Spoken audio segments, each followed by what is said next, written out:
Staci Danford. Yes. Thanks for coming in. You're welcome. I'm so excited. You're a neuroscientist? An educational neuroscientist, because there's all different degrees. Well, good. I don't want to paint you as the wrong one. Yes. Well, they don't like me to be painted as the wrong one, trust me. But what an educational neuroscientist does, like my degree is called mind-brain education. And so it kind of differentiates the difference between the mind and the brain and how they work together simultaneously. And then we educate people on how to use their brain. There's a difference between your mind and your brain? Yes, there is.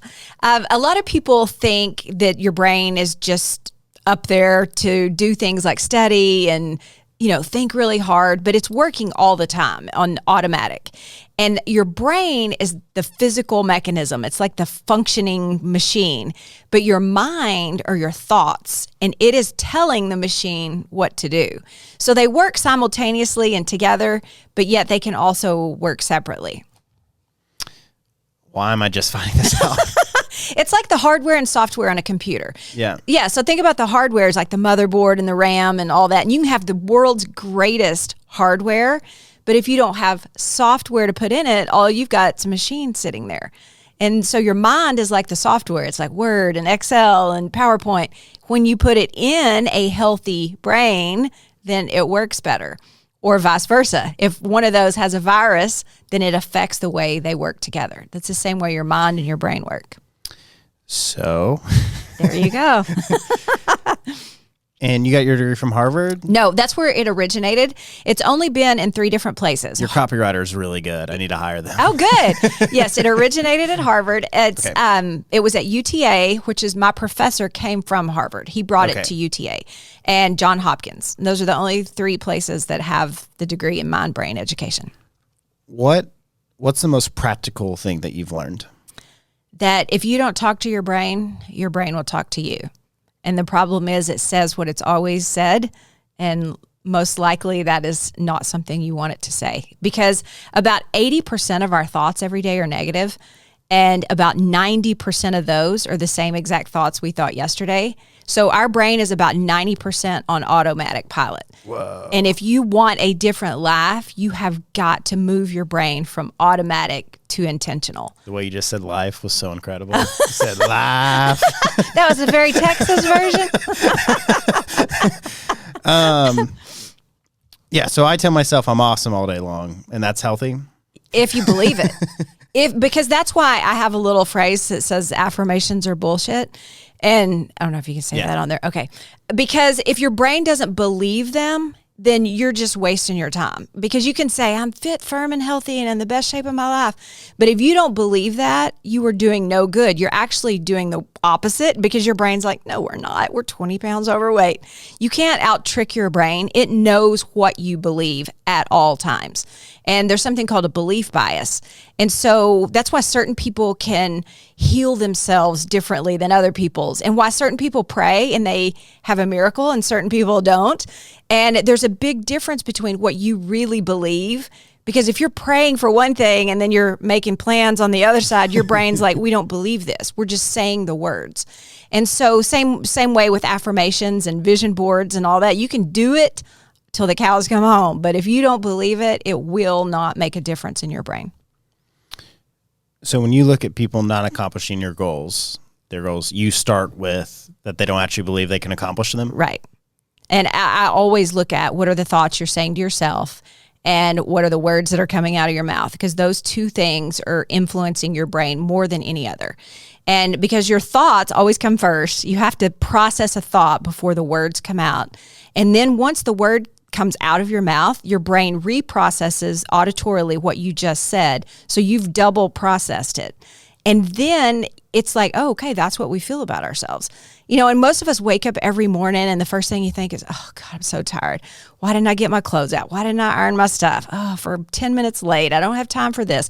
So you've bombarded your brain with cortisol first thing in the morning. And so your brain's like, oh yeah, we don't like ourselves. We screw up every day. And so that's what it is beginning to think about itself. And your brain knows how it feels about you, and you'll never out-trick your brain. This is interesting. There's a lot of avenues I can unpack here. I'm thinking about the problem is I'm thinking about myself, and I'm like, what do I do in the morning? Like, I think I just wake up and I'm like, man, I got a dope house, a lovely wife. Okay, that's good. And I call that the sweet spot of the morning. And really, if people will just change the first 5 minutes that they wake up every morning, it'll change their life. Because the first 5 minutes when you are waking up, when your brain is moving from theta waves to alpha waves, and it's that sleepy state. This sounds like some Scientology shit right here. Theta waves? Theta waves. So your brain has automatic waves that, when you're in delta, you're in deep sleep. But theta is that I'm asleep, but I kind of know I'm awake. And alpha is what we're in most of the time, our conscious state. Beta is when you're really thinking and doing things. And then gamma is when you're at a super high level, you're really excited or something happens. But your brain is working on frequencies of waves all the time. But when you first wake up in the morning, you're in theta. And then you open your eyes and you're in alpha and you're like getting your consciousness, what am I going to do? But in that few minutes in the sweet spot in the morning, it's the fertile zone of your brain before you open your eyes, because once you open your eyes, you open the whole occipital lobe and all your vision centers. So you've got to think about what you are grateful for, because that will give your brain dopamine, serotonin, all the things you want. And some of the research shows that it lasts up to 6 hours in your brain. So every single morning when I'm in that little spot and I wake up, I always do the same thing every morning. I'm grateful for eyes that see and ears that hear and legs that take me anywhere I want to go. I'm thankful for a bed that feels like I'm sleeping in vanilla pudding. And what kind of mattress do you have? A Sleep Number. My side's squish. I'm a purple guy. I've wanted to try that. They're awesome. They are. Okay. Because my Sleep Number, my side is literally like mush, and my husband's side is like rock hard. Yeah. But I like my squishy side because I think that every day. And so when I actually open my eyes and put my feet on the floor, I've already been intentional. I moved my brain from automatic to intentional, and I've dumped out good chemicals to start my day with. So intentional. There you go. I never thought it mattered. Everything I do is intentional. Yeah. See, I've read this kind of stuff in books, and I've just thought, this is bullshit. Yeah, it's really true. And that was one good thing about our degree is we look at everything through the eyes of science, which has to have a case study and then usually a double-blind study. Somebody else has to repeat your study. It's kind of the opposite of what the CDC does. Yes. And they look at it. So if you have a case study and then someone else who didn't do it can repeat it, then those are credible results. And so, even though you really believe something, you have to go look at the data and to see what is actual results and what is not. What were some of the biggest things that you really thought that data proves you wrong? I really thought that thoughts could control everything, and that is not true. And trauma is one of the things that you can't outthink your trauma, because trauma locks in the brain at the age the trauma occurred. So like say children that have been abused or something, when they're young, their brain responded to that trauma and it locks in their brain. So later on in life, they'll have a trigger of that trauma and their brain's like, oh yeah, we know how to deal with that. And they may be 50 years old, but the trauma was when they were say 15 and their dad died or something. So your brain doesn't know age. And so it goes, oh yeah, I know how to act. And it goes down the trauma pattern of a 15-year-old instead of a 50-year-old. So when I'm going to fight with somebody and I'm like, why are you acting like a child? They are. That is why. And, we did some studies too of people that were incarcerated. And it was interesting to see the phrases that they kept using is, I don't know what I was thinking. I wasn't in my right mind. I just snapped. Things like that. Well, then the research shows that's actually true, because when you are in an emotional frenzy, you actually shut off the blood flow to the prefrontal cortex, which is where you think and reason and make good decisions. So your emotional brain is making all of the decisions for you. Well, all it cares about is survival, and you've made me mad and I'm protecting myself or my respect or my credibility, and you are the threat. And so later they're like, oh my God, why did I say that? We've all done that too. Like we sent the email and then we hit send and we're like, oh no. Like, so I use Superhuman. What is that? Which Newton is another email app that has it too, but it has undo send, and it gives you up to like 10 seconds, and I use it all the time. That is so awesome.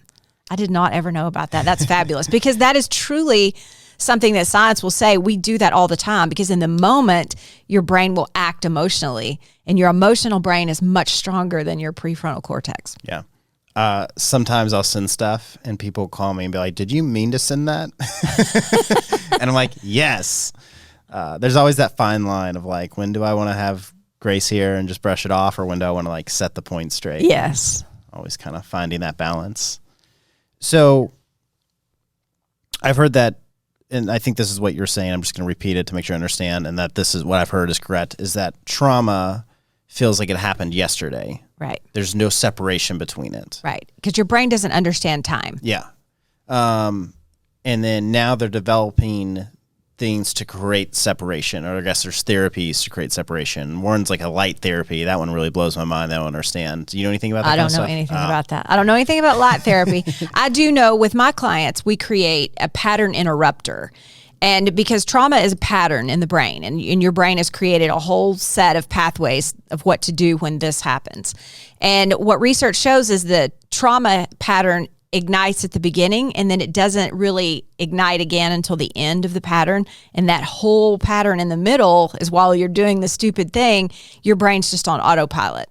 So if you can create a pattern interrupter and just open that pattern for just a few seconds, even a millisecond, long enough for it to go, oh, what are we doing?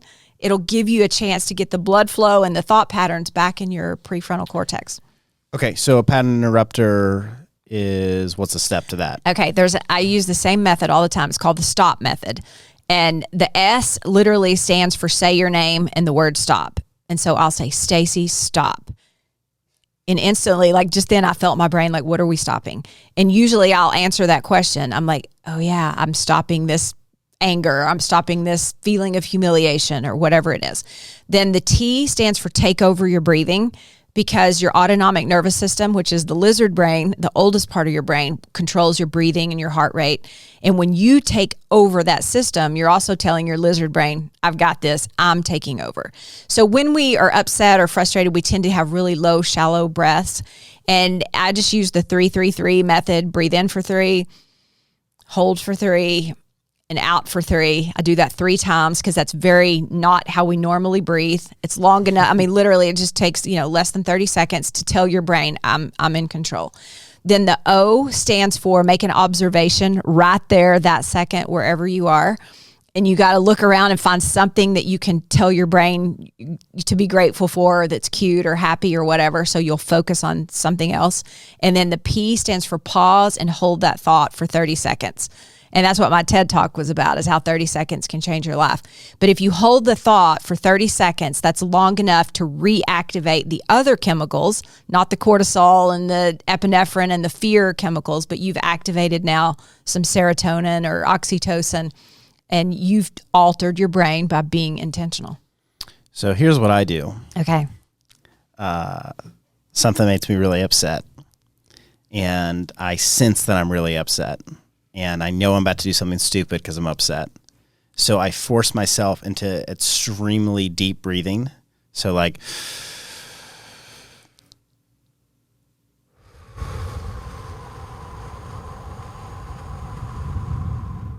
that's good though.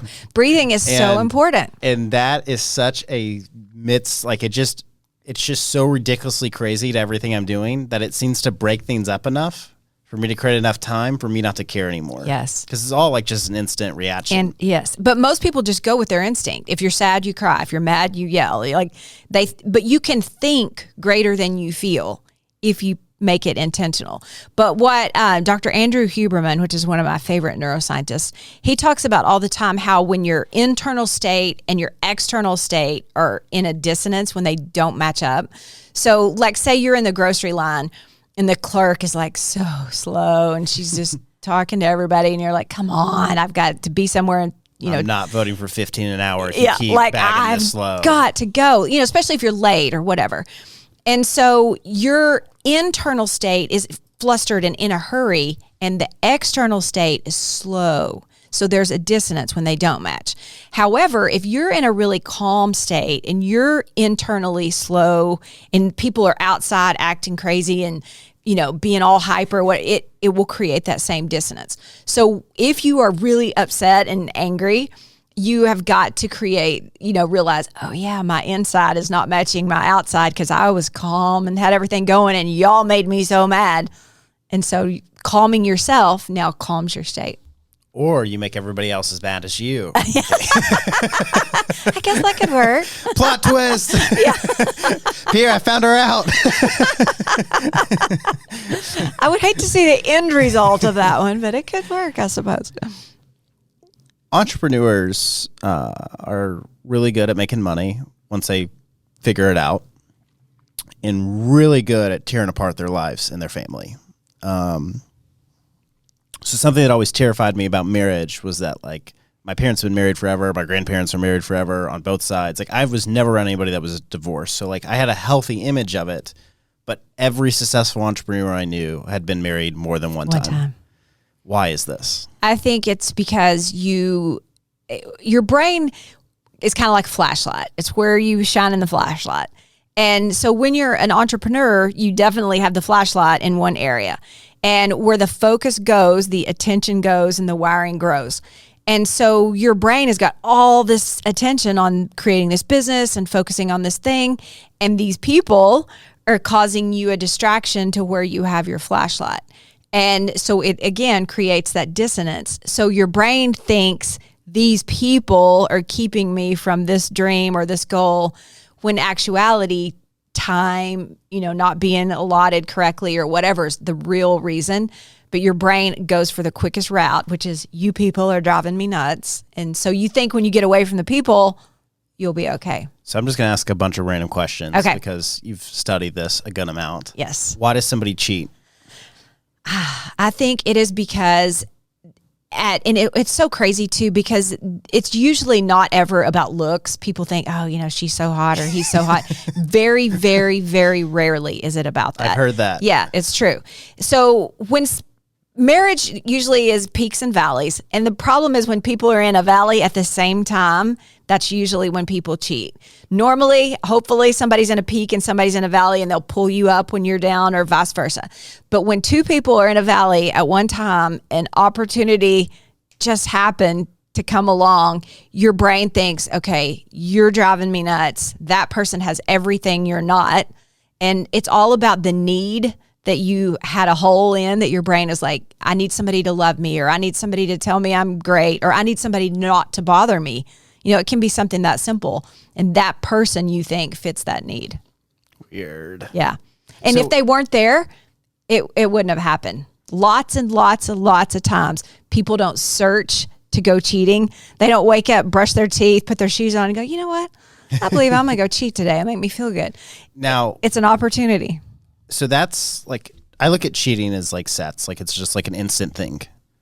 But I look at an affair as like a double life. Like, it's a real crazy thing. Yeah. Is there a different mindset that approach takes? Well, I think when people cheat and then they don't get caught, it's always a dopamine hit. And, it's kind of like drugs. You're searching for the next high.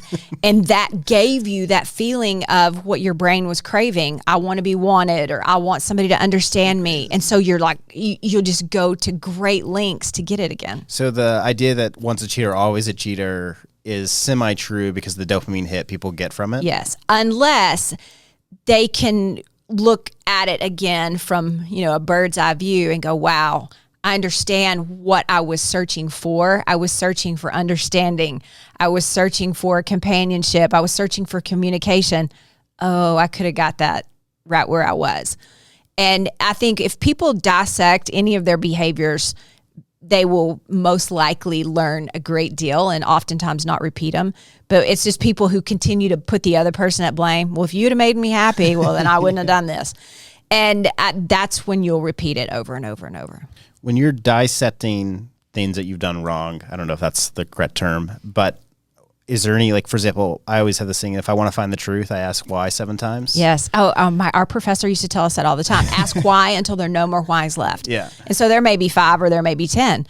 But when you get to the bottom and you can't answer why anymore, there's your answer.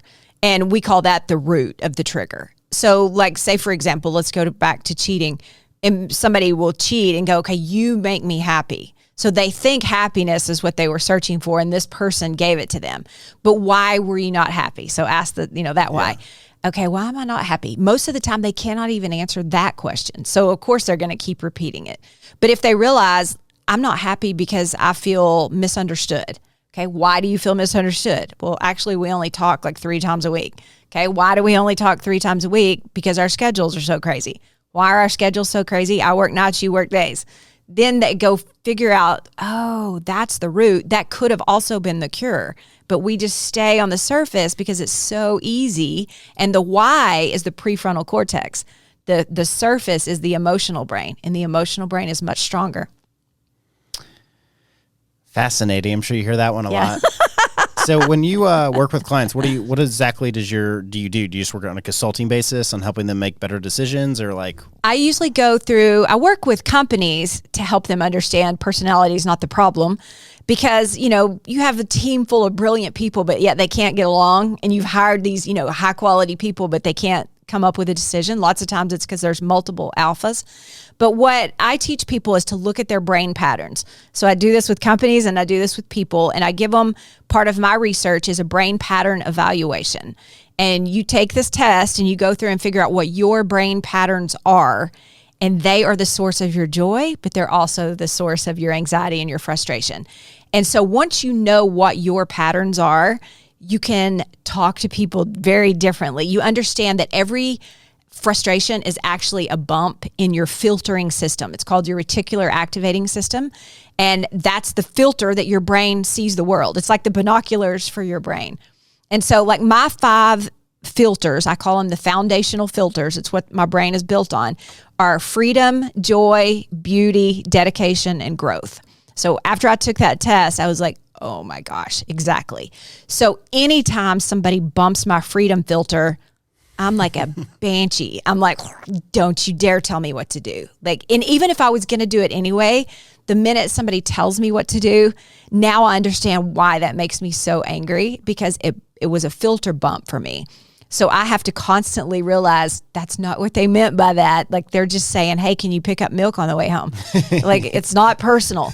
But my triggering system in my brain goes back to that was personal for me. And so I made my little son, take the quiz too, and found out that he thinks I'm a liar. And I'm like, oh my God, are you kidding me? And he's like, Mom, you lie every day. And I was like, Brady, I have never lied to you in my life. He said, Mom, you lie all the time. Well, come to find out, one of his filters was integrity. And so when he asked me what time it is, and I'll say it's 1:30, and he's like, it's 1:24, but you said 1:30. But for somebody whose filter is integrity, I knew the answer, but I chose to say something different. And if I say we're leaving in 10 minutes and it's actually 18, I'm also my words are not matching my actions. So it's super, I did not realize for years he thought I was a liar. So understanding that filter makes me be able to talk to him very differently. It's the same way in corporations. And so it frustrates him when you are not exact. Yes. Yeah, that's so, because I'm that way. I get really, when there's a problem, I like to fix it immediately. And I also love to know the exact specifics of a problem. Yes. And so when somebody wants to give me, and by somebody I mean my wife, wants to give me just a high level of the problem, I'm like, this isn't the actual issue, and I get super frustrated. Yes, that's what y'all are having a filter bump. And so I don't know what her filters are or what yours are, but I would 100% say there's a filter bump there. And my husband's too, one of his is trustworthiness and loyalty. Those are 2 of his filters. And it's not that I'm not trustworthy or I'm not loyal, but those 2 things are not high on my radar. Joy is way higher on my radar. And I always tell him, I'm like, God, you can poop my party faster than anybody on the planet, because he wants to go through, he's an engineer. He wants to go through all the details. Oh, he wants to be the worst case scenario. So he'll have a plan for it. So when it happens, he'll be ready, because his loyalty is, I told you I would do this, and I'm going to make sure I have every scenario plotted out and planned out. So now we know that about one another, because that was causing a major conflict between us, because I thought he just didn't like my ideas. And he was like, no, that's a great idea. I'm just telling you, if this happens, I'll be ready with this or this. So now we know that that's what our problem is. And he lets me finish my whole ramble about how great this thing is going to be and how wonderful. And then he tells me all the positives. Then he tells me the worst case scenario and all the things. But by that time, I'm good because I've got to get my whole great idea out. And so we've learned to work around your filters because your brain has got those filters, like it or not. They're, nature, nurture, discipline. That's what they are. They're in there. And you've got to work with them because if you don't talk to your brain will talk to you. Can you be more specific about your brain will talk to you? Yes. Your brain will tell you what it always says. And so in neuroscience, there's something called Hebb's law, and it's neurons that fire together, wire together. And so if you fired a set of neurons, 25 times, most likely 25,000, that you're not quite good enough, or you come from the wrong side of the tracks, or your family, nobody graduates from college, or whatever it is you say to yourself over and over and over, your brain has locked that pathway tight. That's how it feels about you. And so when somebody else comes along and says, oh my gosh, that's a great idea. And you're like, yeah, but all my other ones fail. Nobody in my family ever goes to college. You have to be intentional to fight that voice because like me, I'm 54. It may have been there for 50 years and I may have created a new one for 4. That old pathway is way stronger because it's got 50 years worth of practice. So I have to be intentional. You've always got to move your brain on the spectrum from automatic to intentional. Man, this is interesting. Yeah. So for me, I just never cared about most things. So if somebody was like, you're terrible at school, I was like, okay. But I would say there's probably a reason that you don't care. And I would say that's probably a defense mechanism deep in your brain that somewhere someone, when you tried really hard, said something and you're... Yeah. See, I saw that on your face. Well, no, I mean, I've heard this one a ton. A lot of people have said this. And the truth is, like, college was just never pushed in my family. So, like, not going to college, like, wasn't a big deal to me. I don't know. I just always had, like, I feel like self-belief is what has gotten me the furthest in life. So I feel like I've always been pretty good in that spectrum. And that's wonderful to be able to take other people's criticism or their well-intentioned advice and go, you know what? That doesn't really work for me. And thank you, though, and move on your way. That is a sign of confidence versus the other is like, oh, are they right? Am I right? And that's the people that constantly search for advice somewhere else. For me, I always say that I'm not smart enough to weigh things. So I just like get set on something and then I go and do it. So like the reason that like professors are never good entrepreneurs because they're able to talk themselves out of everything. Right. Because they're able to like weigh the odds. Like I was just never smart enough to weigh the odds. And then I was in too deep. So I was like, all right, might as well just figure this out. Figure this out. There you go. But I would also say that phrase right there is not good for you to say to your brain because your brain will be remembering that. But you should say, I have the ability to figure anything out. And I may not get it right the first path. I may not know the easiest path, but I will be at the finish line. So does writing help a ton with this? Yes, massive. Because it uses more wiring systems. So same way when you speak is more powerful than just a thought because you're using more wiring systems. So when you write things down, your brain is going through massive processing to, first of all, form the letters, know how to spell the words. Then, we kind of read as we write. Let's not assume I can spell the words. Yes, well, I can't either. But at least while I'm not spelling it correctly, I'm like trying to sound it out or whatever. So you're using multiple pathways, as well as your brain knows when you get it on paper, it can release. Because otherwise it's trying to hold all these thoughts and these information pieces that lots of type A people have, and it's trying to hold them in there for you and like, oh God, don't think another thought today. So the real magic happens when not only do I write it down, but I believe what I wrote down. Yeah, belief is more important than any other thing. Okay. Yeah, because I have these several life goals, and it's not until I've worked really hard at mapping them out, and these are goals I'm trying to achieve in my 60s, so like there's a lot of reverse engineering. Right. And so it's like, oh, big life goals, but now when I've like started to really put like an actual plan of like, here's the marks I'm hitting to get here, it's just like super game changing. Yeah. And your brain loves small action steps because that's how it determines if it's able to do hard things. It's like, oh, we did 7 hard things last week. Oh, this week we've only got 3 hard things. Piece of cake. But when people are constantly telling themselves, oh God, I don't think I'll ever be able to lose weight, your brain's like, okay, your wish is my command. We'll never be able to lose weight. It's listening to you, and it's, processing that wiring system. It doesn't mean you won't ever be able to, but you need to be very careful about the way that you achieve things. And really, small failures, if you look at them correctly, can be the best resiliency builder in your brain. And I look at them now, instead of, taking a huge thing as I want to run a marathon before I'm 60. And, right now I'm up to 1 mile, but instead of going, oh God, I've got, 20 more to figure out how to get, I just go, oh my gosh, I can run a mile, like without falling over and dying. Okay. So I ran a marathon with no training. I just showed up. I don't run. And, the lady was like, you're not going to be able to do this. That's not a thing people do. And I was like, yes, you don't know me. Yeah.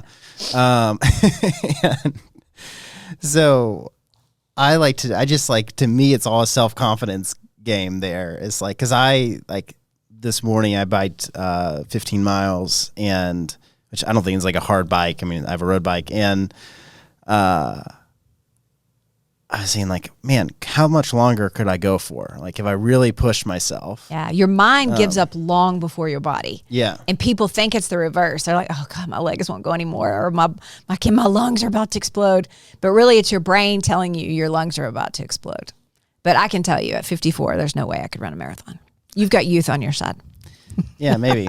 But anyway, the only reason I was able to accomplish that is because I just truly believed that I was invincible. And that belief is honestly more powerful than any other thing. My oldest son, we always tease him and tell him he's walked around under the golden umbrella his whole life. Everything works out for him. Everything. But he believes, I used to tell him all the time when he was little, in a world full of people, stand out in a crowd. And he's like, Mom, I just finally believed it. You told me I was special my whole life. I just decided I'd be it. But he truly is. And he's one of those people that's just athletic at everything. He's got state championship rings. He was player of the year in the state of Texas. He's got conference rings from college. He married a Dallas Cowboy dancer, proposed on national television. Like, he's just the golden boy. But he's very humble about it. He just truly believes there is nothing he cannot do. And he walks around, literally, there is nothing he cannot do. Yeah, can you tell somebody's confident by the way they walk? Yes, for sure, for sure. It's just an air about you. It's shoulders back, right? Like, that's the big thing. And it's your whole demeanor, and especially to your head. I watch people, and and they'll have that little, and they kind of do the looking up, and that's just a sign of insecurity, because a lot of our body language is telling our brain things that our brain picks up without words. And it's so powerful, because confidence is actually a skill that you can learn. So anybody out there who doesn't have it, you can learn it. And it fires in the reward center of the brain. So your brain rewards you like, oh my gosh, look at us. We did that. So I suggest too, to all of my clients, go make an accomplishment list. Write everything down that was once difficult that you figured out a way to do. Write it down and read that sucker every day until you believe that you can do hard things. Like, think about when you walk. Every baby falls down 100 times before they walk, but they don't go, oh, I suck at it. And they don't quit. They get up and start walking again. Same way tying your shoes. How many times do you make a big mess before you finally figure it out? Recently, within like 2 years, learned how to tie shoes a different way. That was like much better than the way I knew. It's important. Like, it's one of those skills. But now your brain doesn't have to go, oh, how do we tie our shoe? Bunny ear, cross, push, pull. You just tie your shoe and brush your teeth. And it's a skill that now your brain holds tightly to. Driving. I mean, we can drive with our knee and eat a burrito and put on mascara. Not that that's safe. But your brain doesn't have to concentrate so hard because you're super confident in your ability. Same way with all the other things. You can learn to be confident. Yeah, that's weird. I don't know why I am confident, but I am. Well, your brain has logged in multiple successes. And it also has logged in failures that you came back up from. And the climb is what really builds resiliency because that's like they've studied Marines and, high level military people. And, nobody in the Marines lacks the ability to be the elite group. They all have the ability, but they don't all have the mental ability. And elite groups like the Green Berets and the Navy SEALs, they quit before they make it to the top. So what is it about those people? Why do they quit this thing they wanted and other people don't when they had the same amount of ability? It's because their mental resiliency was not as strong. Last week we had an Army Ranger on, platoon leader. I mean, like the dude. Is it safe to say this guy was scary, Pierre? No, him and I are... Like me? Am I scary, Pierre? This guy and I have become, Jesse Stewart, we've become like, he's got a TEDx talk too, and we've become really good friends. And his grandfather and his dad, I think, were both Rangers. And so he just told himself his entire life, I'm going to be a Ranger. Yeah. And I'm sure his belief bias was there's no way this is not going to happen for me. Yeah, no matter what. Right.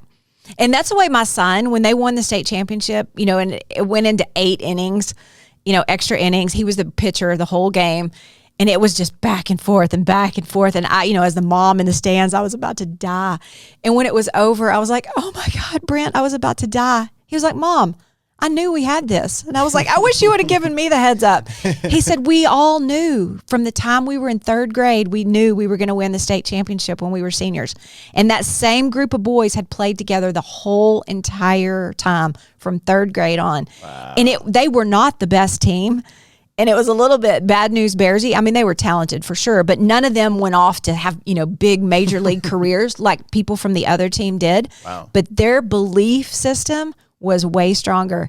And I can guarantee you in all big events, whoever believes it the strongest will come out on top. Have you seen this Tom Brady video of him throwing footballs at a machine? No. He's like 50 yards away throwing footballs into like a thing that like spins it and shoots it back. Uh-huh. So you had to hit it in the perfect spot and it gets stuck and shoots it back. Wow. Yeah. And his caption is something like, it'll be nice to have real people to throw the ball at, now that summer camp's back. It was just something like, yeah, he's kind of a superhero. I love listening to him talk too, because I like to, your brain tells you a lot of stuff about, you listen to the voice intonations and your voice will kind of go up and down and people call that passion or whatever, but it's actually your brain is believing you or not believing you. And it's like, oh God, you're saying a bunch of stuff you really don't believe. I hope they don't know. But when you really believe something, your voice has a different intonation to it. And I love listening to him because you can tell like he's on it. He believes in himself. He's on the ball. I forgot exactly what I was going to say. What was I going to say? About sports. Oh, Tiger Woods. Yes. So I've been wrestling with this idea. I watched this Tiger Woods documentary, and his dad is insane. Like, his dad is just crazy. And his dad talks about Tiger like he's Jesus. And I'm not even remotely exaggerating. I mean, he just says, like, you will change the world. People will bow down to you. Like, the world will not be the same after. Like, he just, like, the stuff he spoke into Tiger's life. And he was abusive and terrible and all these other things. Wow. But, like, it's no wonder Tiger's the best we've ever seen. Right. Because it was just bred into him. And so I've been like, okay, my son's going to be born very soon. And I'm like, all right, I want to, like, speak confidently about him and speak into him. But, like, I don't want to speak about him like he's God. Right. And, that's like my oldest son. Because all 3 of my kids are very successful in completely different things, very different people. But I let each of them be who they were. And then I kind of figured out and I guided them in that direction to believe what they were going to be.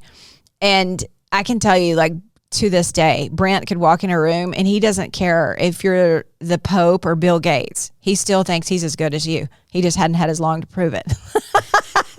And I always love that about him. I'm like, you go, bub, rock on, brother.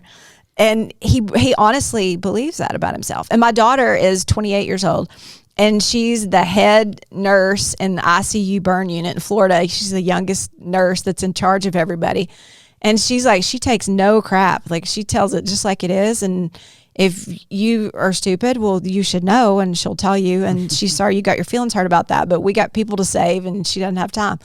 And she'll tell the doctors, like, don't talk to me like that. I'm here to help you. Just because I don't have the same letters behind my name, do not mistake that for intelligence. I didn't want to go to school that long. And they're like, wow. Like, and I remember her in kindergarten. She wanted to wear 2 different shoes to school one day. And I was like, Brooklyn.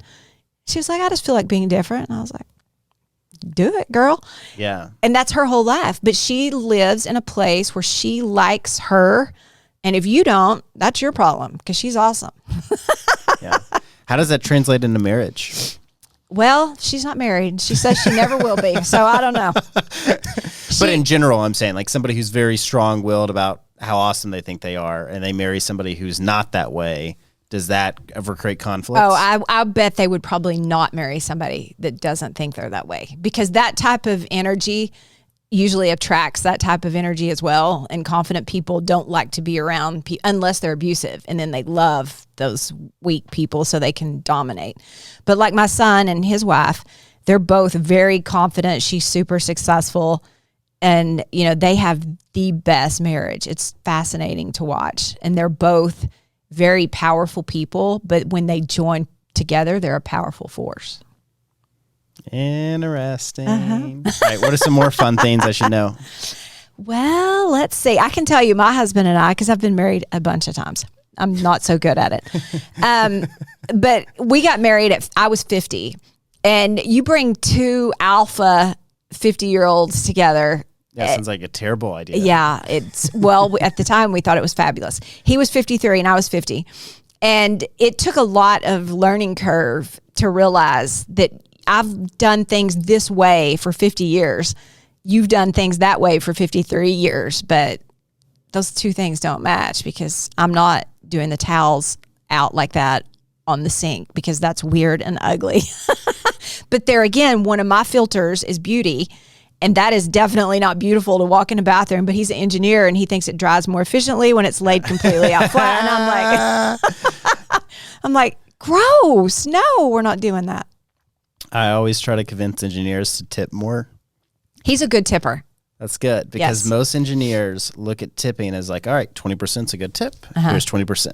And I always say, let's focus on the amount, because if it's a $10 burger, $2 isn't changing anybody's life. Right. My friend Andy, he's very engineer and everything, drives a Toyota, like, somebody's an engineer when they drive practical cars. Oh, yeah. That's like the number one That's thing. my husband. He's super practical about everything. What does he drive? Well, he has a Ford pickup right now, Exactly. but he did. Yeah. And he's very, like, if we buy a new washer or dryer or whatever, like, he researches it for like months, and he looks at the efficiency and the rating, and I'm like, oh my God, that one's pretty. I love it. Let's get that thing. one. I do whichever one has the best logo. Yeah, I like it. I assume, okay, they have a good logo. Let's pick that one. Which means they care about branding. And if they care about branding, that means they've had enough money to care about branding, which means they've been successful. I'll take it. Done. I look at the one that's going to make my house have the best juju, and I'm like, oh, that one feels like it's so cute. I'll take that. Yeah, I get that. I just don't want to spend time on things that don't do anything. Yeah. So like my thing is I just want to make a decision. Like yeah, I just like get it and go. Yeah. Decision fatigue is a very real thing, but you will never convince an engineer or someone who's very numbers and practical, CPAs are like that as well, that that's not important, because for them, that is their whole livelihood. And I tell my husband all the time, I've never had to design a pipeline that will withstand a certain amount of pressure so it doesn't explode and kill a whole city. Like, okay, well, go ahead and do your details, because I appreciate them. Yeah. My attorney, I was just, Nathan, you have to read the contracts. You have to read them. Because every time I'm like, well, what does it say? Or my wife went to law school, so I'm like, hey, what does it say? Yeah.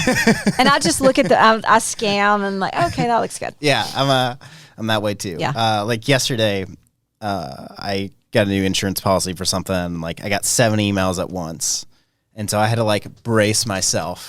And so the first thing after about an hour of trying to get myself to open them is I then just turn to my wife and I go, hey, could I actually just forward you all these things for you to figure out? And then I tried to mass forward them all, but I was going to have to open each one before I could forward it. And so I opened the first one and it was like, this is just notification that you're Nathan Ruff. And I was like, okay, I can handle this. And then next one was like, call this number and fill out this questionnaire, and that's all. And then other two were just like other confirmation emails and nothing. There were no actual work or like paperwork. And I was like, oh, sweet, this is great.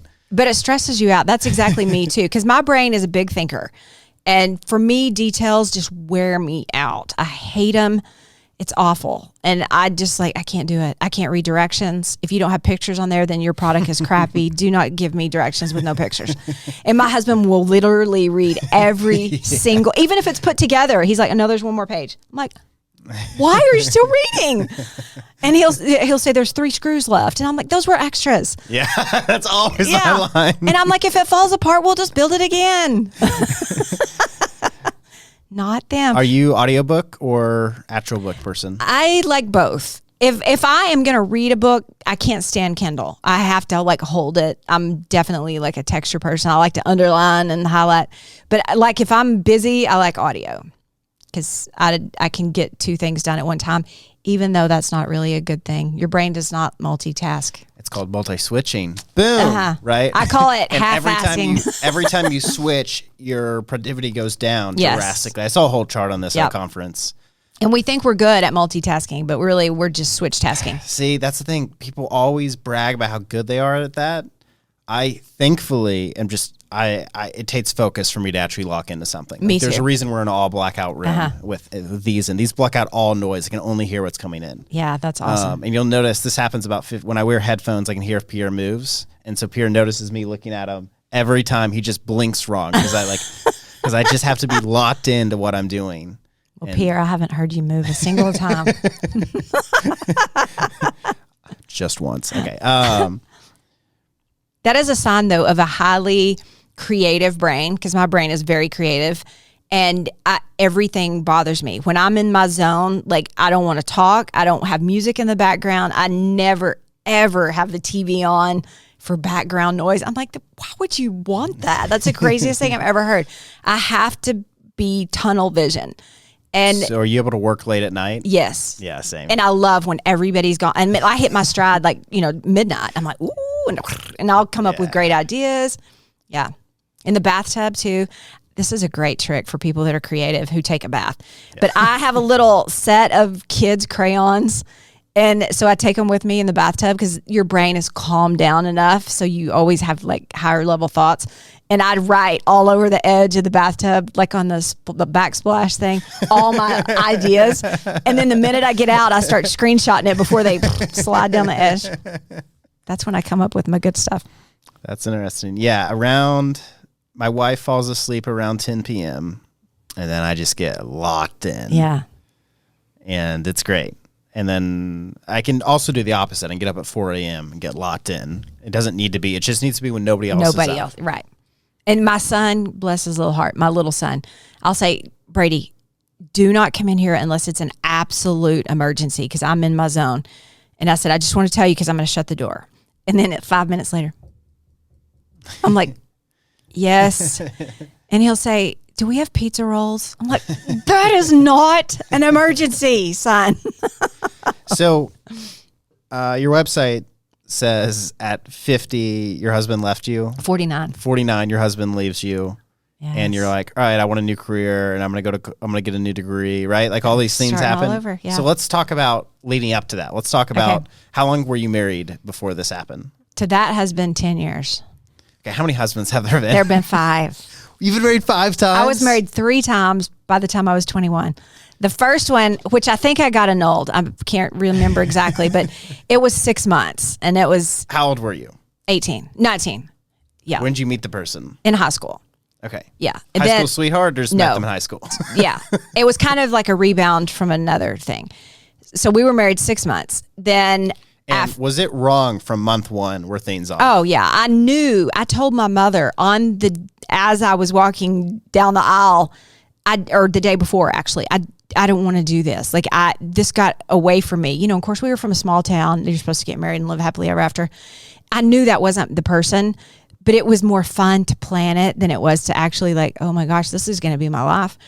And she's, bless her heart, she was like, this is too late. And so I got married.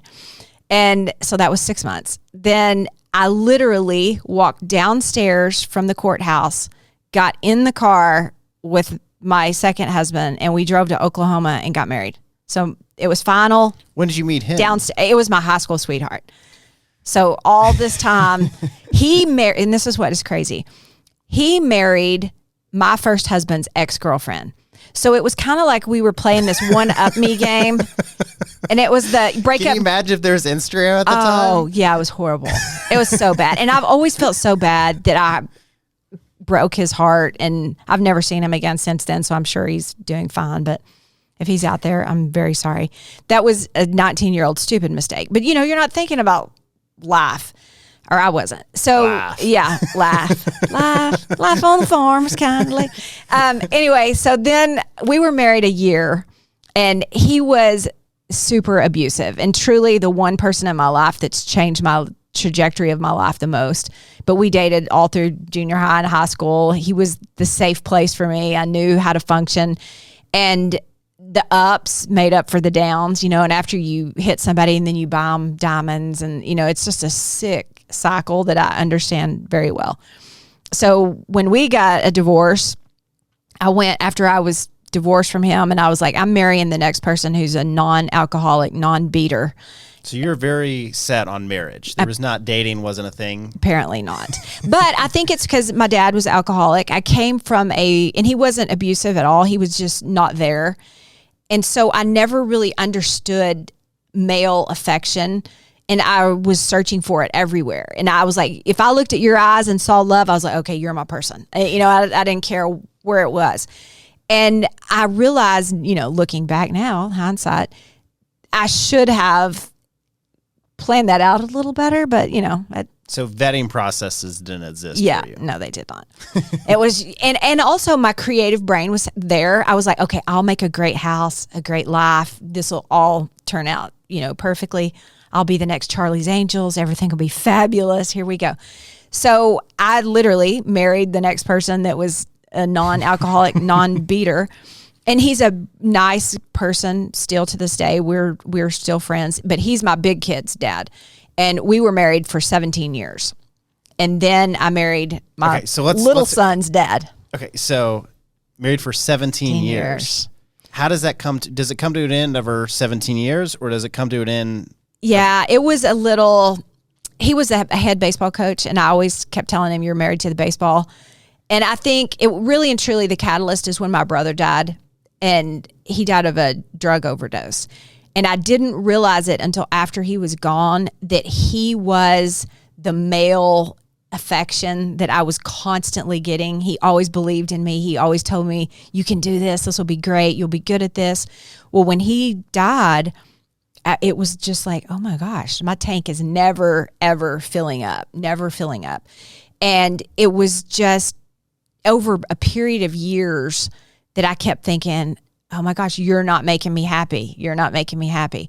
And so then that's when I ran into my little son's dad. And that's why I say affairs happen in the middle of the valley. And just so happened, we were at the valley at the same time. And I was like, oh my God, you'll make me happy. And so we ended up having an affair. But I mean, I told on myself because I was like, I cannot do this. And I don't know how people have affairs for years and years. I do not know how they do it. I thought I was going to lose my mind. And I realized that in about a year in that marriage, I was like, oh my gosh, I'm still not happy. And that's when I started studying the brain. And I realized that all the common denominator and all of these things was me. And you like to look on the outside and blame other people. And that's when I truly tell people, you'll never change if you're blaming, ever. If you're looking for somebody else to be the problem, they'll always be the problem, and you'll never actually fix what's wrong with you. And that's when I started like in depth studying, reading about the brain. And we were married for 10 years. And I thought everything was fine. And I would have been married to him for the rest of my life. I was 100% committed because I destroyed my life to have this life. I would have never left. And that's what he said. I knew you would never leave. And we had held hands that day. He told me he loved me. And he was playing a video game on his phone. And it was Martin Luther King weekend. I'll never forget. And I said, hey, let's go do something. We've got a whole weekend off. And he just looked at me with the weirdest face. And I said, what's wrong? And I said, do you not even want to be here? And he said, no. And I said, what do you mean no? I said, in this life or in this day? And he said, in this life, I don't love you anymore, and I haven't in years, and I cannot be in the same house with you. And he packed all of his stuff up and left. And I was like, what just happened? What happened? I was devastated. Yeah. And when you don't see it, like, that's when it, like, what happened? And he was an undercover policeman. And so my first instinct was, oh my gosh, he's undercover and he's trying to protect us. He's trying to act like he's leaving, so whatever's going on out there is not going to come get us or whatever. And so I wouldn't believe it for a while. And I just kept holding on and holding on. And I had a little 8-year-old boy. You know, I mean, I'd literally started all over this whole life. And I was like, he's not coming back. He's not coming back. And to this day, I've never got another explanation other than that. I was like, okay, fine. How did you even feel like, see, like, that just sounds like a weekend thing, and then he comes back like, baby, I'm sorry. Mm-hmm. I wasn't thinking. Yeah, I thought the same thing. I really did. I was like, he's got some midlife crisis. He's going to dye his hair and buy a motorcycle, and I'll be here waiting when he gets home and get on the back with a new helmet. I never saw it coming. I never did. And that was when I decided, after, crying for 2 weeks, I was like, Staci, pick it up, sister. You're 49 years old. You've got a life to live.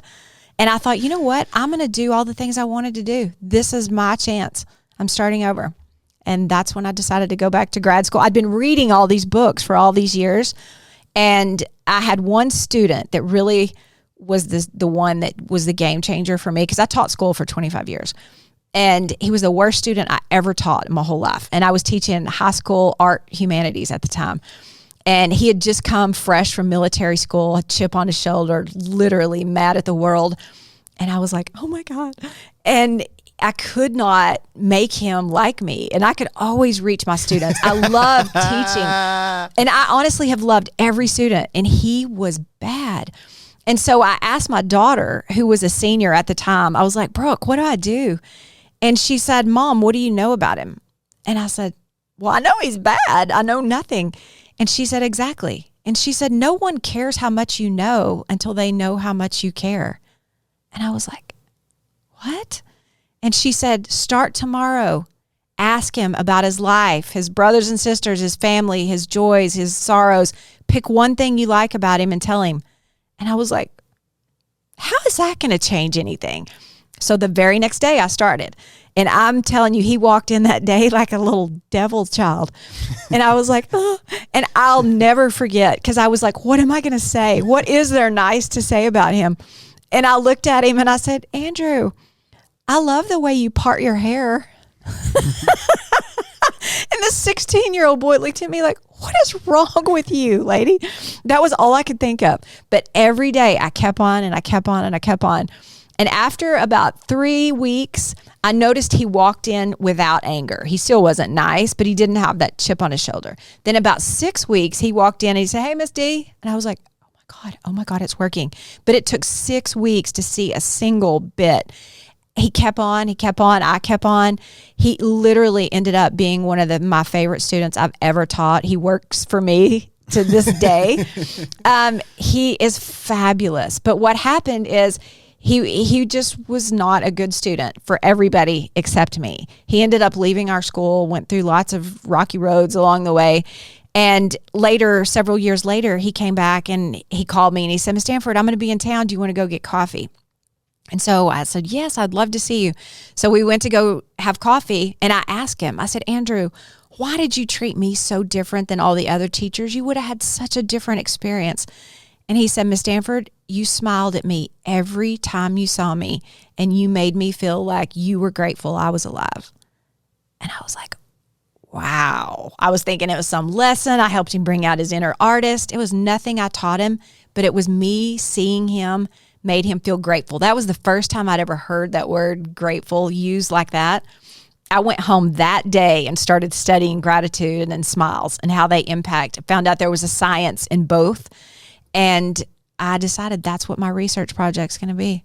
I'm going to go get a degree in neuroscience and study gratitude. So I hate fake smiles. My wife's a dancer, and so she's a professional ballroom dancer, and so they do this like fake smile. They dance. I hate it.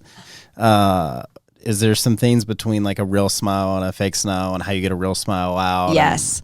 My daughter was a college cheerleader. She won the national championship on television and look at your Daytona family just Beach. crushing it. Yeah, they are.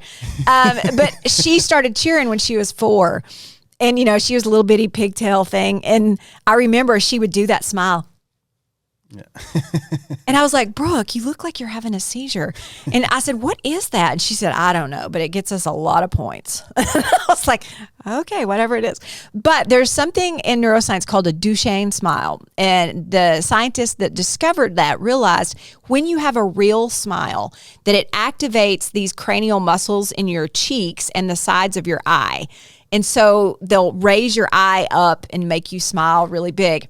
And if I had a pen here, I would show you. But I carry a pen or a popsicle stick with me at all times. And if you will cram it, Okay, I'm going to put my mouth on that. So here we go.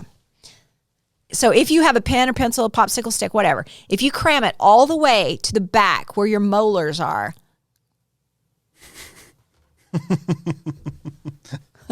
it takes about a couple of seconds, but your brain you'll feel it. Your brain's like, though, that will activate those same muscles in your face, the Duchenne smile, and your brain will dump out the chemicals that thinks it's smiling. It dumps out endorphins. So sometimes my son used to have Attila the Hun that ran the carpool line. I swear. A what? She was mean. Attila the Hun. She was awful. Attila the Hun. It was an old historical person that was very not nice and killed people. She didn't really kill people, but she would stand in the carpool line like this. And I was like, you don't have to tell me to go forward. There's no other way to go. Like, if I go sideways, I'm going to kill small children. If I go this way, I'm going to hit other cars, and I can't go backwards. No need for the aggression of going forward. She would make me so mad. I would just lose my mind. So I would drive up in the carpool line with a popsicle stick in my mouth. And I would get and Brady would like, Mom. And I was like, get in the car before I run over her. But I was like, either I'm dumping in endorphins or I'm going to spend the rest of my day mad at this lady. But there is a real smile. Your brain knows what it is, but you can fake a real smile. So we hear, why am I blinking on them? Blinking a lot on this. Dopamine. So we hear about dopamine all the time and how social media gives like little dopamine hits all the time. Yeah. And it's going to cause a bunch of problems. Do you care to elaborate on the problems that's going to cause or does cause? It will. But I mean, there's nothing really we can do about it right now. But dopamine is one of those things. We all want dopamine because it makes us feel good. But it comes quickly, but it leaves quickly. So it doesn't stay in the brain very long at all. It's one of the quickest acting chemicals. So that's why we love social media, because we just get it over and over and over. And we look for the likes and the bing and on the phone and all the things because it gives you a dopamine hit. But what happens is when you are constantly getting all this dopamine from external sources, your brain's like, oh, okay, I'll let that be the way we make dopamine, and I'll not make it myself for you. And really the best way for you to also combat the social media world is for you to create your own dopamine. And drive and desire are the best ways to create dopamine. So, I mean, I am a super driven person. There's nobody that'll tell me I'm not going to do something. And I'm underestimated often. Little bitty West Texas girl who sounds like this, they're like, she's got to be stupid. I'm like, you watch me. I'm coming after you. It's served me well in life. But my drive is also what gives me dopamine. And that's why children right now are not very resilient. They also don't have the drive to push themselves forward because they get instant gratification. And it's that prolonged gratification where the little goals, the action steps along the way are helping me get my dopamine. So I create it for myself. And of course, I like social media as well, but I'm not sitting around waiting for that to be the only way I get it. I'm always intentional about everything my brain does. Look at you. Must be nice. Yeah. Well, I've sucked a lot, so I had a long way to climb. Yeah. Remember, this is a person who was married 5 times. Don't give me too much credit. Does the husband of 17 years resent you? No, not anymore. That's good. Yeah, we've made our peace for sure. And I told him long time ago that, I blamed him for not making me happy, but I did not know I was responsible for my happiness. I truly didn't. And I don't think people out there understand that. We think happiness is the things we have, the house we live in, the partner we pick. How cool our studio is. Yeah, how cool the studio is. But if that was really what created happiness, then it would last forever. And I mean, we've all gotten a car in our life. We're like, nobody's eating French fries in here. This is, it smells good. We love it. And then, 6 months later, it's got coffee in the back and, Or I'm going to wash my car every week. Yeah. And that's called novelty in the brain. Novelty wears off. Well, so does the dopamine. And everything is about chemicals in your brain. When the chemicals wear off, so do the emotions. And you have to purposely create those chemicals again. Well, when your partner doesn't create the chemicals for you, you've got to start looking for ways you like about them or things that they do. I didn't know that. I just okay, you're the wrong person. I picked wrong again. Yeah. What was I doing? Yeah. So, yeah, I'm super fortunate to just, I guess, be around people that have been married a long time, maybe. I don't know. Yeah. There's a pastor, Mike Lynn, who's one of his famous sayings is 2 broken people don't make a whole person, they make a hospital. Right. And I was way broken, I can tell you. So I would always just think about I'm not looking to be somebody's hero, which as an entrepreneur and as a male, that's what we love to do. Right. Naturally. But I was I don't really want to do that. I just kind of want to dominate life. And then I want to meet somebody else that dominates life. And then we're going to get married and have a super family. Yeah. That's awesome. That's my son and his wife. That's how they roll. But really, if you're looking for someone that you meet all their needs, then what happens if you have an off day? They crumble?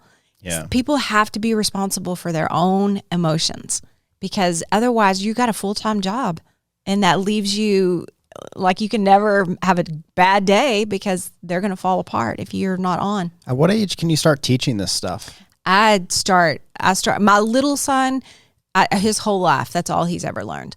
And I can't wait to see. So, yeah, we'll see if he comes out good. Yeah, what he's going to turn out to be because he's so smart. He really is the best pieces of all of us put together in one little person stirred up. He's a fabulous musician.